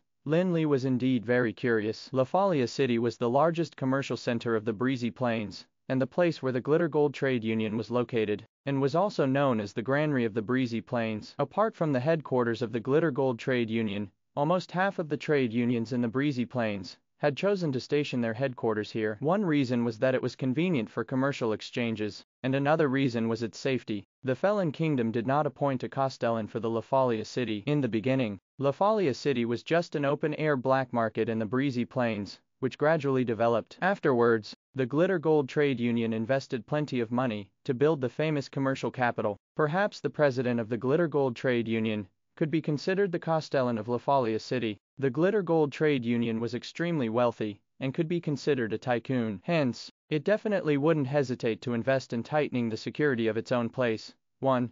It's probably a mental shortcut of the author, and we need to add, in the breezy plains. Although the Glitter Gold Trade Union was just a commercial organization, it had 5,000 warriors, all of whom had strength of level 10 or higher. They could all be considered elites in the Felon Kingdom. In addition, there was also a magic legion of more than 300 mages who were above level 15. They could be considered no different from the mages of the Alana Magic Council. The two powerful groups of guards were guarding the massive wealth of the Glitter Gold Trade Union, as well as Lafalia City, maintaining the order of this commercial center. It was tantamount to providing some protection to the various trade unions that had gathered there. Hence, those trade unions needed not hire their own guards, or worry about being robbed by bandits. It had been 2 or 3 years since Lin Li arrived in the breezy plains, but it was his first time visiting the famous commercial center, Lafalia City. However, Gavin was a regular visitor here because he was in charge of the commercial affairs of the Tower of Dusk. This time, Lin Li was invited by Hoffman and brought along his 2 undead servants as well as Gavin and Beckley because he considered the fact that he probably had to negotiate with the Glitter Gold Trade Union to forge closer business ties. As the largest commercial center of the breezy plains, Lafalia City was completely different compared to the other cities. Firstly, there were no large fields or farms outside the city. Instead, there were makeshift warehouses and freight yards neatly arranged outside the city, where a large number of movers were busy loading and unloading goods. Caravans that were loaded with goods and unloading goods were proceeding in an orderly manner along the smooth roads that extended in all directions. The feeling that they felt when they entered the city was even more different. The first impression that Lin Li got was that it was clean and organized, and had wide roads, which could fit 8 carriages arranged in a single row. Although there were many pedestrians, it did not seem too crowded. There were shops arranged neatly on both sides of the road, peddling common items like fruits and vegetables as well as expensive magical equipment and items. There was a plethora of items available. Of course, there were also hotels, taverns, and brothels in this city where more than half of the wealthy people of the breezy plains lived. Lin Li even managed to see a Church of Dawn, which belonged to the Brilliant Shrine. However, it seemed rather empty,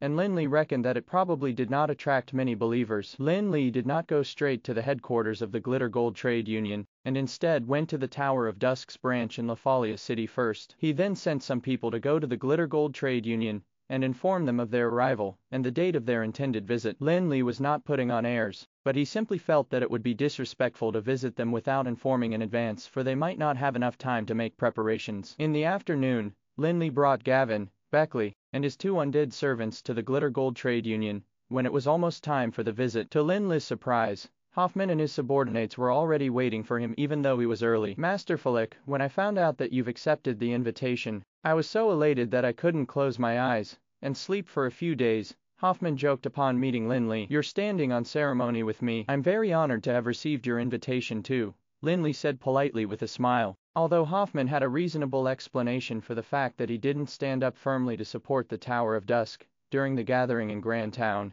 he was somewhat embarrassed when he was facing Lin Li. Seeing that Lin Li didn't seem to hold it against him, Hoffman felt relieved, and proceeded to introduce Lin Li to the shareholders of the trade union, who were standing behind him. This is the second largest shareholder of our trade union, the patriarch of the Lakeman family, Master Thomas, said Hoffman. The first person who he introduced to Lin Li was an old man with white beard and hair, a flushed face, and a fit figure. He was dressed in a black star crescent robe, and was exuding powerful legendary mana. Hello, Master Thomas, it's an honor to meet you, Lin Li greeted politely. Although he had never met Thomas before, he had been in the breezy plains for 2 or 3 years, and thus had long heard about the legendary figure of the Glitter Gold Trade Union. Thomas Lakeman was the former president of the Glitter Gold Trade Union, and he had a great reputation not only in the Glitter Gold Trade Union, but in the entire breezy plains. When Rodhart the Retribution Knight led the Death Knights to carry out a massacre across the breezy plains, many legendary powerhouses retreated to protect themselves. In their opinion, the ones below the legendary level were like weeds that would grow back sooner or later, even if they were burnt by fire. Thomas, who had just stepped into the legendary realm then, joined forces with several legendary powerhouses and fought several intense battles with the Death Knights. Afterwards, he fought them in the breezy plains for a long time, until Rodhart was purified by Prophet Willen. Although they could not prevent the disaster from happening, they did save countless lives, many of which were talents who joined the Glitter Gold Trade Union afterward. The Glitter Gold Trade Union then developed rapidly and reached the peak when Hoffman emerged, especially after showing his incredible talent in business management. Thomas ignored the opinions of the majority and graciously allowed Hoffman to take over after him as president. The reality had also proven Thomas' decision to be a wise one. Under the leadership of Hoffman, the Glitter Gold Trade Union, which had almost stagnated in its development, once again developed beyond the limits of the breezy plains. Thomas smiled and said, "President Flick, you're being too polite. President Hoffman has told me a lot about you, especially your impressive attainments in pharmaceutics. I've long wanted to get to know you." Next was the third largest shareholder, Jeremy, a middle-aged legendary sword sage, who was the patriarch of the Bardon family. Although he looked mild-mannered and was more like a mage on the surface, he had a domineering aura. It was said that the sword sage Jeremy was not only powerful, but also a capable commander of the Felon Kingdom, who was very talented in military affairs. He was the one who nurtured and trained the Skyfire Knights of the Glitter Gold Trade Union. The Breezy Plains was known as the Land of Chaos. Although the Glitter Gold Trade Union had developed to their current scale because of the president and the leadership of the senior executives, the Skyfire Knights also deserve credit. Apart from the Glitter Gold Trade Union, no other trade union would make an elite group of knights the guards. The annual expenditure required to maintain an elite group of 5,000 knights that were above level 10 was massive enough to make a middle-class force go bankrupt. The Glitter Gold Trade Union was the only one that could afford such a huge investment. Even the top forces of the Breezy Plains like the established Mithril Alliance and Blood Moon Clan were unwilling to raise such a massive group of knights. The Skyfire Knights' performance and contributions to the development of the Glitter Gold Trade Union were indeed worthy of the huge investment. Once, a large band of bandits, known as the Blood Hell, appeared in the Breezy Plains and unscrupulously robbed all the caravans that passed through their territory. They had even invaded Zardan City in the south, robbed the Castellan mansion there, and killed the city guards before fleeing. However, the greatest mistake that the Blood Hell bandits had made was to covet the Glitter Gold Trade Union's riches. The Glitter Gold Trade Union had only mobilized 2,000 Skyfire Knights during that battle, and Jeremy, the commander, divided them into two groups. Hence, only 1,000 Skyfire Knights were fighting the Blood Hell bandits, while the other 1,000 were responsible for chasing down and killing the enemies outside. The 30,000 bandits were finally defeated and wiped out by the 1,000 Skyfire Knights' charge. The area where they were killed was later named the Scarlet Swamp. After that battle, all bandits would retreat. Whenever they saw the emblem of the Glitter Gold Trade Union on caravans, they would immediately flee as far as they could, and the Skyfire Knights had also gained fame in the Breezy Plains because of that. The forces that once laughed and mocked the Glitter Gold Trade Union for being nouveau riches were all mad with jealousy. Legendary mage Elvin was the fourth major shareholder of the Breezy Plains, and he was also an impressive figure. Not only had he reached the legendary realm, he was also a rare master of inscription. In the entire Breezy Plains, Elvin was one of the top masters in terms of inscription. Most of the advanced mageths used for the products of the Glitter Gold Trade Union were drawn by him. Elvin did not have a big family or a wealthy background, yet he could become the fourth major shareholder of the Glitter Gold Trade Union. It was all because of his superb inscription skills. It was said that even the identification mageth on the crystal card issued by the Glitter Gold Trade Union was written by Elvin after some research that he had conducted. Even until now, no one had been able to crack it. Lin Li had a VIP card issued by the Glitter Gold Trade Union, which was originally given to him by Hoffman. He had naturally studied the mageth on the crystal card a long time ago. Of course, with Lin Li's current attainments in inscription, he would still be able to crack the mageth on the crystal card. However, he could tell from the complexity of the mageth that it was written by a master of inscription who was definitely more skilled and advanced than Master Moke. Hoffman held half of the shares of the Glitter Gold Trade Union, while the other three major shareholders owned nearly all of the remaining half. However, in addition to the three major shareholders, there were also 6 other small shareholders, who occupied less than 1/10 of the shares of the Glitter Gold Trade Union altogether. However, the 6 of them were not to be belittled. Although they might not have invested much in the Glitter Gold Trade Union, each one of them had legendary powers. After getting to know every shareholder of the Glitter Gold Trade Union, Lin Li and his companions entered the headquarters of the Glitter Gold Trade Union under Hoffman's lead. The passers-by and visitors who walked past the gate stood rooted to the ground in shock, unable to accept the scene before their eyes. Hoffman, the president of the Glitter Gold Trade Union, did not own the entire Glitter Gold Trade Union, but he held nearly half of the businesses of the trade union. At the same time, he was also a powerful summoner and a master of pharmaceutics. Regardless of his identity, he was absolutely respected by everyone in the Breezy Plains. However, The respected and esteemed Hoffman was actually so enthusiastic and passionate towards a young mage. They could not help but wonder what Lin Li's background was. Soon, Gavin and Beckley were recognized to be the senior executives of the Tower of Dusk. At the thought of the two of them following Lin Li respectfully, they began to guess his identity. Is that the young president of the Tower of Dusk? He looks really young. He seems to be in his early 20s. One of them exclaimed in disbelief. The Tower of Dusk is amazing now. Who had even heard of them 2 years ago? Yet, they're now. The story of the Tower of Dusk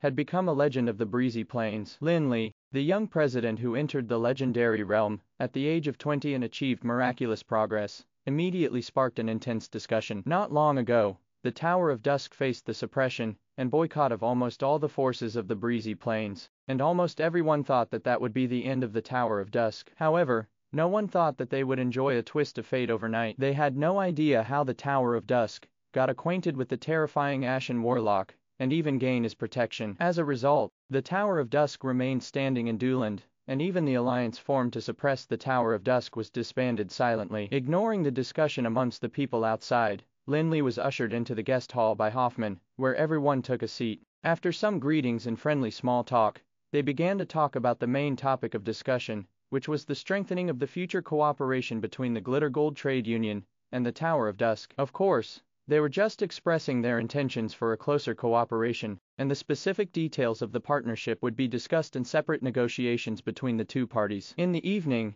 the Glitter Gold Trade Union threw a grand banquet to welcome Lin Li's arrival, and invited the figures of status in Lafalia City. However, the so-called figures of status in this commercial capital were just the representatives of the large companies and business magnates. The banquet lasted until late at night. As the president of the Tower of Dusk, Lin Li didn't think much of it, and he simply felt that he had heard a lifetime's worth of compliments and formal greetings. He finally understood how glib the tongues of businessmen were. After the banquet ended, Hoffman took out the potion formulas that left many pharmacists feeling helpless, and consulted Lin Li about the problems that had bothered him for a long time. In addition to Hoffman, the 3 other major shareholders, Thomas, Elvin, and Jeremy, also joined in. Even though they were not interested in pharmaceutics, no one would want an expensive potion formula that had cost them a ton to end up being a useless piece of waste paper. Besides, the 3 major shareholders had heard a lot about Hoffman's compliments and admiration towards Lin Li. Although they believed that Hoffman wouldn't spout any nonsense, they could not help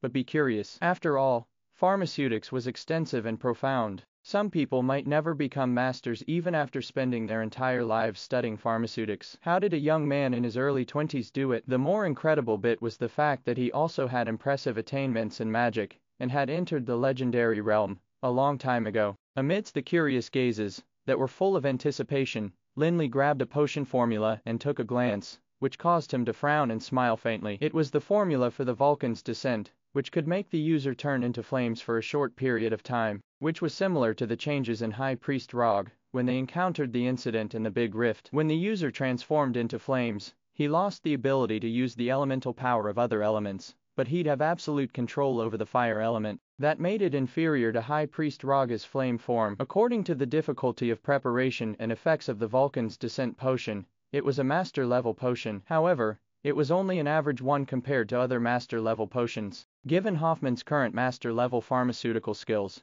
it might be difficult for him to prepare the Vulcan's Descent potion, but it wasn't impossible. The potion formula left Hoffman and many other famous masters of pharmaceutics feeling helpless because it was somewhat different from the real formula. After a while, Lin Li finished reading the formula of the potion and handed it back to Hoffman with a smile before saying, "Master Hoffman, I think you've all been cheated." What? Hoffman got a great shock when he heard Lin Li's words. When Hoffman first mentioned the formula of the potion to Lin Li, he also mentioned that he had purchased it at a high price. Given how wealthy Hoffman was, the formula definitely cost a bomb since it was expensive even to him. Of course, Hoffman could afford it, and the amount that he had spent wouldn't make a dent in his bank or cause him to feel the pinch. However, Hoffman could not afford to bear the embarrassment, because he had gone around asking various masters of pharmaceutics about the potion. The other 3 major shareholders were naturally quite surprised. As a master of pharmaceutics, Hoffman actually made a mistake in judgment. Hoffman had gained the recognition of Balbo from the Pharmacist Guild for his level in pharmaceutics, yet he actually made a mistake in identifying a potion formula. Upon sight of the expressions of Hoffman and the others, Lin Li couldn't help but be amused. He continued,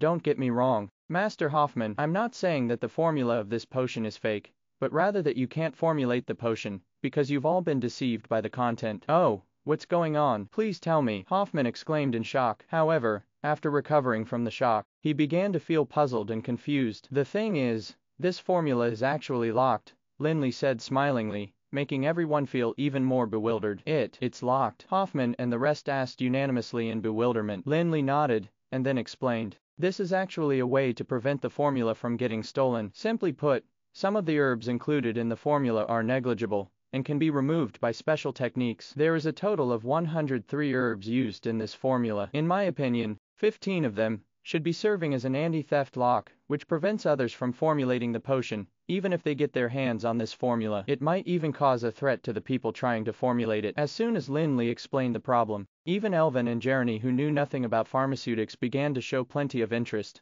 What more, Hoffman, a master of pharmaceutics? In this case, will we be able to prepare the potion if we omit those 15 herbs during the formulation process? Hoffman frantically asked before handing the formula to Lin Li in a bid to get him to point out the herbs that were useless. It's not that simple, Lin Li explained, and grabbed the formula when he saw the look of impatience on Hoffman's face. He shook his head smilingly, and said, these 15 herbs are not completely useless for formulating potions, and the key still lies in the concoction method. In order to open the lock, you will need a corresponding key. The special removal method is the key to unlocking the formula. Before Hoffman could question him again, Lin Li proceeded to explain about the potion and delve deeper, from the nature of the various herbs, and the changes resulting from their interactions to the special techniques needed to prepare the formula. Hoffman, the president of the esteemed Glitter Gold Trade Union, was just like a student at this moment. He listened carefully to Lin Li's words with a solemn expression, and even his breathing gradually slowed down. With Lin Li's explanation, the problem gradually became clearer, and a look of excitement and enthusiasm formed in his eyes. Thomas understood pharmaceutics,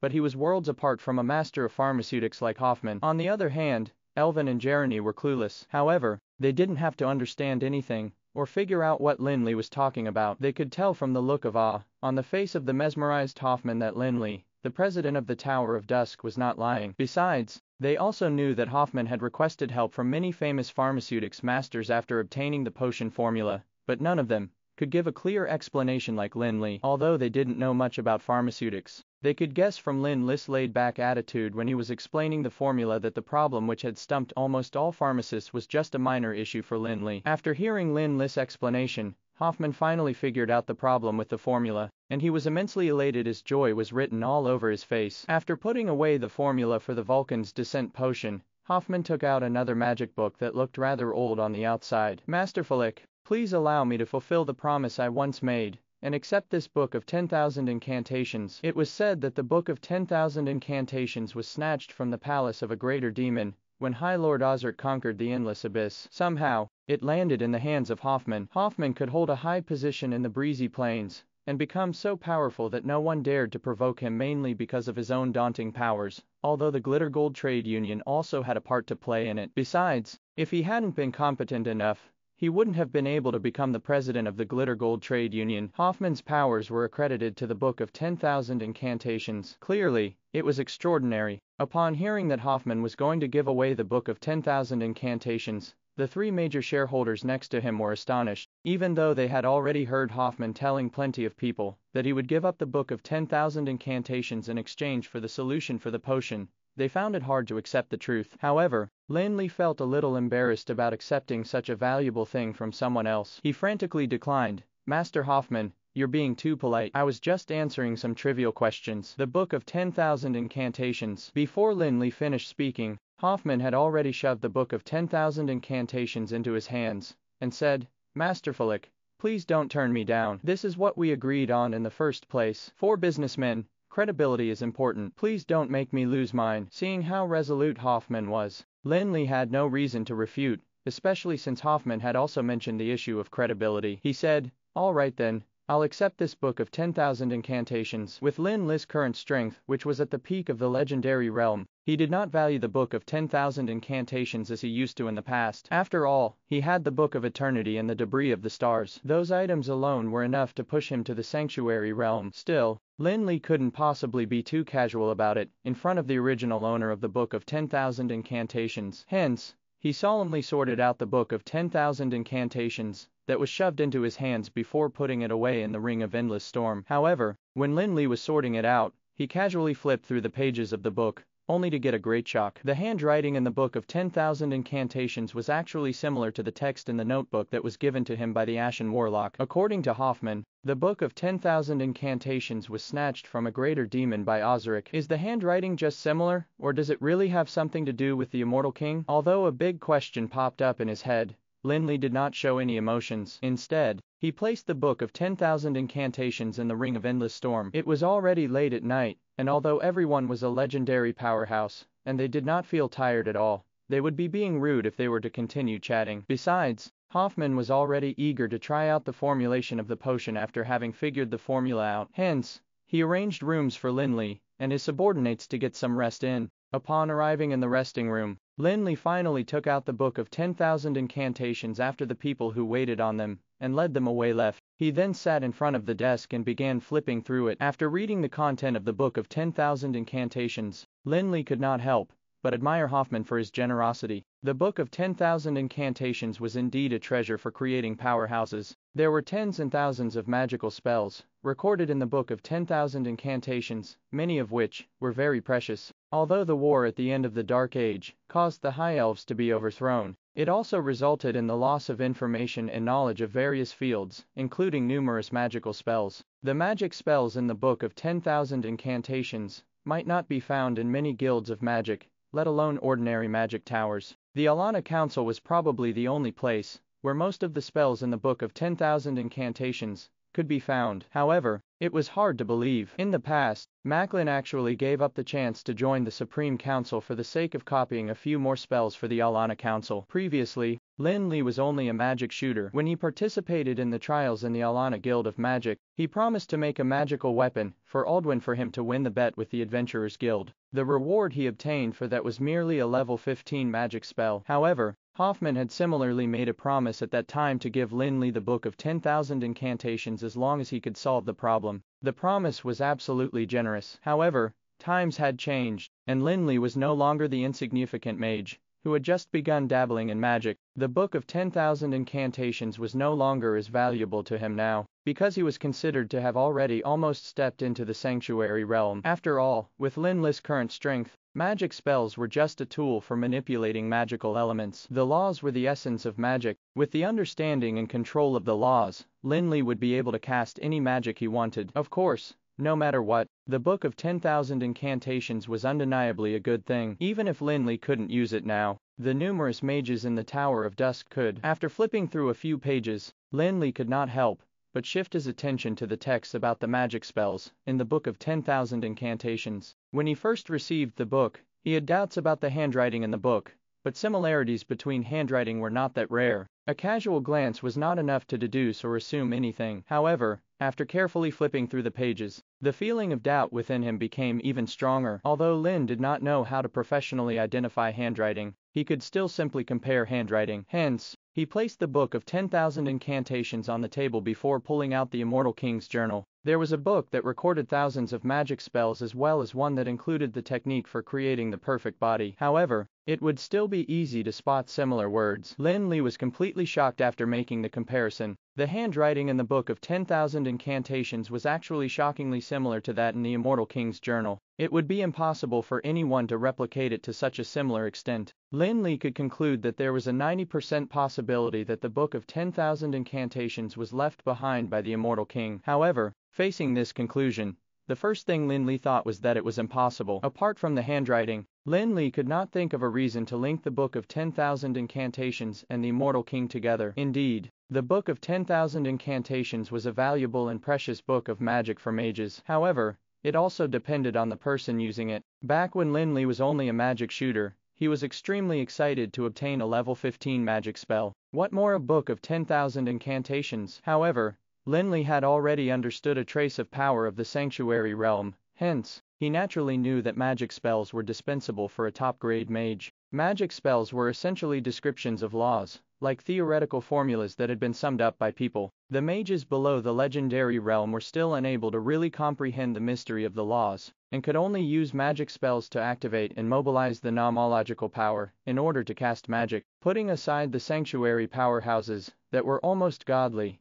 even the ones in the legendary realm were almost free from relying on magic spells. The immortal king was a powerful existence that was probably not at all inferior to actual gods. The immortal king's mastery of the laws was already beyond just comprehension and simple control. In fact, he had already reached the level of being able to change existing laws and create new ones. Given the immortal king's level, how could he solemnly write the book of 10,000 incantations? Surely he couldn't have been thinking of using it as teaching material for the high elves, who were beginners in magic. That was not an exaggeration at all. Stepping into the legendary realm was not a difficult task for the high elves, who compared themselves to the gods at all. The book of 10,000 incantations, which was considered priceless in Anral today, was only regarded as a book about the introduction to magic during the era of the High Elves. The immortal king had indeed played a vital role in the rise of the High Elves. He could be considered the one who single-handedly pushed the High Elves to the top and built 7 sky castles to guard the High Elves dynasty. However,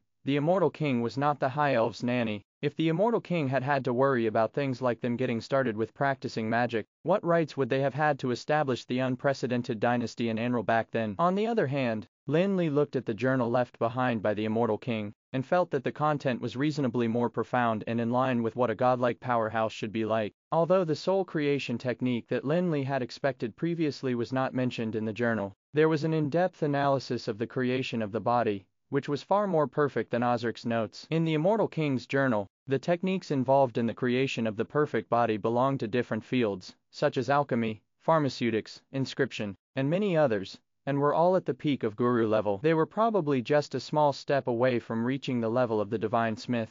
In the entire Anral, there was probably no one except the immortal king who could possess such profound knowledge. Looking at the book of 10,000 incantations and the immortal king's journal, which were in front of him, Lin Li felt like his mind was in a whirlwind. Regardless of how he tried to sort them out, he couldn't figure anything out at all. The immortal king's journal was definitely genuine, and the handwriting in it was similar to that in the book of 10,000 incantations. The similarity seemed to prove that it was also written by the immortal king. However, the slightly superficial content in the book of 10,000 incantations made Lin Li feel like it could not be associated with the immortal king. However, if it didn't belong to the immortal king, Lin Li couldn't think of a reason for the similarity between the handwriting. Lin Li thought a lot about the two books, but he could only put them away in the end and forget about his doubts for now. No matter what, the book of 10,000 incantations was definitely valuable for the Tower of Dusk, and it would at least be able to help the mages equip themselves with more offensive and defensive means. On the second day,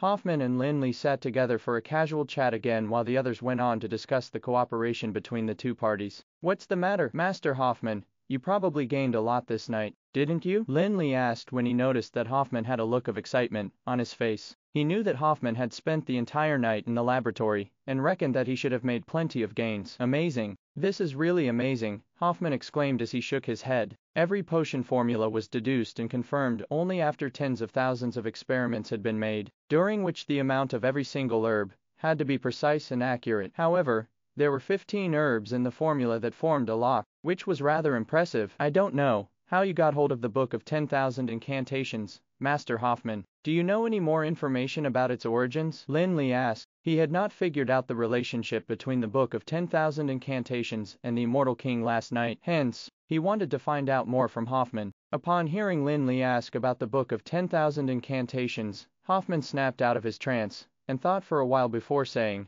"I actually obtained the book of 10,000 incantations by chance. As for its origins, I only know that Osric looted it from the endless abyss. Although it doesn't seem believable, I haven't heard of other rumors." Upon hearing this, Lin Li kept a straight face, but he could not help but be disappointed deep down. He said, "I've seen the content of the book last night, and the magic spells listed in it are very precious." However, with Osric's abilities, he probably didn't value the book of 10,000 incantations very much. Hoffman had owned the book of 10,000 incantations for years, hence, he was naturally very clear about it. He nodded and said, "However, it was said that Osric had looted more than just the book of 10,000 incantations from the endless abyss. He had also snatched another book called the Book of 10,000 Spells. I've been searching for it for years, but sadly to no avail. I don't know how the two books are related, either." "Book of 10,000 Spells?" Lin Li asked as he suddenly got reminded of something that had long been forgotten. Had Hoffman not mentioned it, Lin Li would probably never have thought of it again. Back in the Alana Pharmacist Guild, Lin Li had managed to attract the attention of many people because of his superb abilities in formulating potions. At that time, Hoffman had talked to Lin Li about the formula, and promised to give him the book of 10,000 incantations in exchange for his help. When Hoffman had left back then, Lin Li had received another esteemed and distinguished guest, Balbo, the president of the Pharmacist Guild. Balbo suggested that Lin Li join the Pharmacist Guild, and offered to give him a place in the guild, and the book of 10,000 spells. Although Lin Li did not know what the book of 10,000 spells was like, he was well aware of its value. The book of 10,000 spells was indeed a precious magic book, but even for Lin Li, it wasn't of much use now. Osric was at the peak of the sanctuary realm, hence, the book of 10,000 spells meant even less to him. Do the book of 10,000 incantations and the book of 10,000 spells simply have similar names? Or is there a deeper relationship between them? At the thought of this, Lin Li secretly noted it in his mind, and thought that he would find a time to talk to Balbo about it. Perhaps he might be able to get the book of 10,000 spells. With that idea in mind, Lin Li stopped mentioning the book of 10,000 incantations, and instead talked to Hoffman about other things. They chatted about everything, from the development of the Tower of Dusk in the past 2 years to the history of the Glitter Gold Trade Union, from the events that happened since Lin Li left the rural Jarosis to how Hoffman helmed the Glitter Gold Trade Union, and so on. After chatting for a while, Hoffman stopped all of a sudden, and remained silent for a while before saying, "President Flick, I invited you over this time to talk about another partnership opportunity in addition to the business cooperation and the potion formula." "Oh, please go ahead," said Lin Li, who could not help but be interested after seeing Hoffman's solemn expression. "Master Flick, you've also found out just now that we might be famous in the breezy plains because of our businesses, but the capital that we got started with came from the ancient treasures that were found exploring those ancient ruins, which continues even until now." The conversation just now was not a meaningless one. Hoffman managed to find out more about Lin Li and the Tower of Dusk through the conversation just now, and thus decided to talk about that matter. Hoffman did bring up that matter when he introduced the history of the Glitter Gold Trade Union to Lin Li. Nicely put, it was archaeology, but to put it crudely, it was just raiding tombs. At the end of the High Elves dynasty, many valuable tombs and ruins were left in Anril, and nearly half of them were excavated by the Glitter Gold Trade Union. Lin Li nodded without interjecting, but deep down, he could vaguely guess what Hoffman wanted to talk about. He reckoned that it had something to do with the ancient ruins. In terms of the exploration of ancient ruins, especially those of the High Elves, we can proudly say that the Glitter Gold Trade Union has the most authority in the entire Anril, Hoffman said smugly after his mention of the excavation of ruins. Lin Li also knew that Hoffman was sounding as modest as he could. At the end of the Dark Age, the High Elves were eradicated in Anril, and the Glitter Gold Trade Union was not the only force that coveted their remaining assets and treasures. The High Elves had ruled Anril for countless years. In addition to enslaving and exploiting several races on Anril, they had also dispatched various magic legions to excavate the ruins. Even the terrifying Endless Abyss was emptied out. One could only imagine how much wealth had been excavated. However, there was still a massive amount of wealth left in Anril, even though a lot of it had been divided amongst the forces that had formed the rebellion army. During that period of time, almost the entire Anril was plunged into the upsurge of exploring the ruins of the High Elves, and countless adventurers went mad for it. However, there were definitely not many who could truly reap the attractive amount of wealth from the ruins of the High Elves. To the adventurers, the massive wealth buried everywhere was more like countless traps buried all around the place. However, the Glitter Gold Trade Union seemed to have treated the High Elves' ruins like their personal treasure vault, which they harvested plenty of wealth from time and time again. Simply based on that, the Glitter Gold Trade Union could definitely be regarded as a respectable and authoritative force in the entire Anril. Master Flick, you've probably already guessed what I'm going to say. Yes, we managed to discover a ruin that seems to be related to the High Elves. It's in the Lockdammer area near the Dwarf Kingdom. Although the cooperation had yet to be confirmed, Hoffman was still very confident in Lin Li, and did not hide anything. "Lockdammer?" Lin Li asked. He was initially just listening quietly, but when he heard the name of that place, he couldn't help but interrupt Hoffman. He apprehensively continued to ask, "Master Hoffman, pardon me for being blunt, but if I remember correctly, Lockdammer has always been a freezing snowfield since the Dark Age. The High Elves have always detested cold environments since they were born. Hence, there isn't any information to prove that they've been in the Lockdammer area." Hoffman was not angry about Lin Li doubting him. Instead, he nodded with a smile and said, "You're right, Master Flick. We're also rather skeptical of the clues that we've gotten. After all, everyone knows that the High Elves have never sent any elven army to the Dwarf Kingdom even during their heyday. That is also the reason why the Dwarf Kingdom wasn't ruled harshly even though the High Lord Osric had nabbed the Dark Iron Dwarves. In Anril, The dwarves were famous for their forging techniques, and the Dark Iron Dwarves were the pioneers of the dwarves. Legend had it that the High Lord Osric sent his magic legion to capture all the outstanding blacksmiths amongst the Dark Iron Dwarves because of his interest in forging. He then made the Dark Iron Dwarves stay in his palace and demonstrate the forging techniques every day and night. When the war between the Rebellion Alliance and the High Elves broke out, Osric annihilated the Dark Iron Dwarves in order to prevent the rebels from obtaining better equipment. In that war, the rebels wouldn't have lost as much if the Dark Iron Dwarves had still been around. The fall of the High Elves would have happened much earlier too. It was because the Sky Breaker that was used in the attack against the Sky Castles in the later part of the war was actually developed by the Dark Iron Dwarves. Had the Dark Iron Dwarves been the ones to create the Sky Breaker, their power would have been maximized within a short period of time. However, throughout the Dark Age, the Dwarf Kingdom had never suffered much damage or harm inflicted by the High Elves because the Dwarf Kingdom was situated in a cold place. Hoffman first admitted that he didn't believe it in the beginning, either. He then continued, "Although we don't have high hopes for these clues, we've still sent a team of explorers to Loch Dammer and carried out a simple search, according to the clues." Hoffman's words made Lin Li stunned for a moment, after which he asked in shock, "Did you find something?" Lin Li initially thought that Hoffman had merely obtained the clues, but he did not expect to hear that Hoffman had already sent a team of adventurers to explore and verify the facts. Actually, it did make sense. Even though the leads were a little hard to believe, it was still related to the High Elves, after all. Even if there was only a minute possibility, it was indeed worth exploring. Thank you for watching Mystic Realms Recap. Please like, share and subscribe. Have a great day.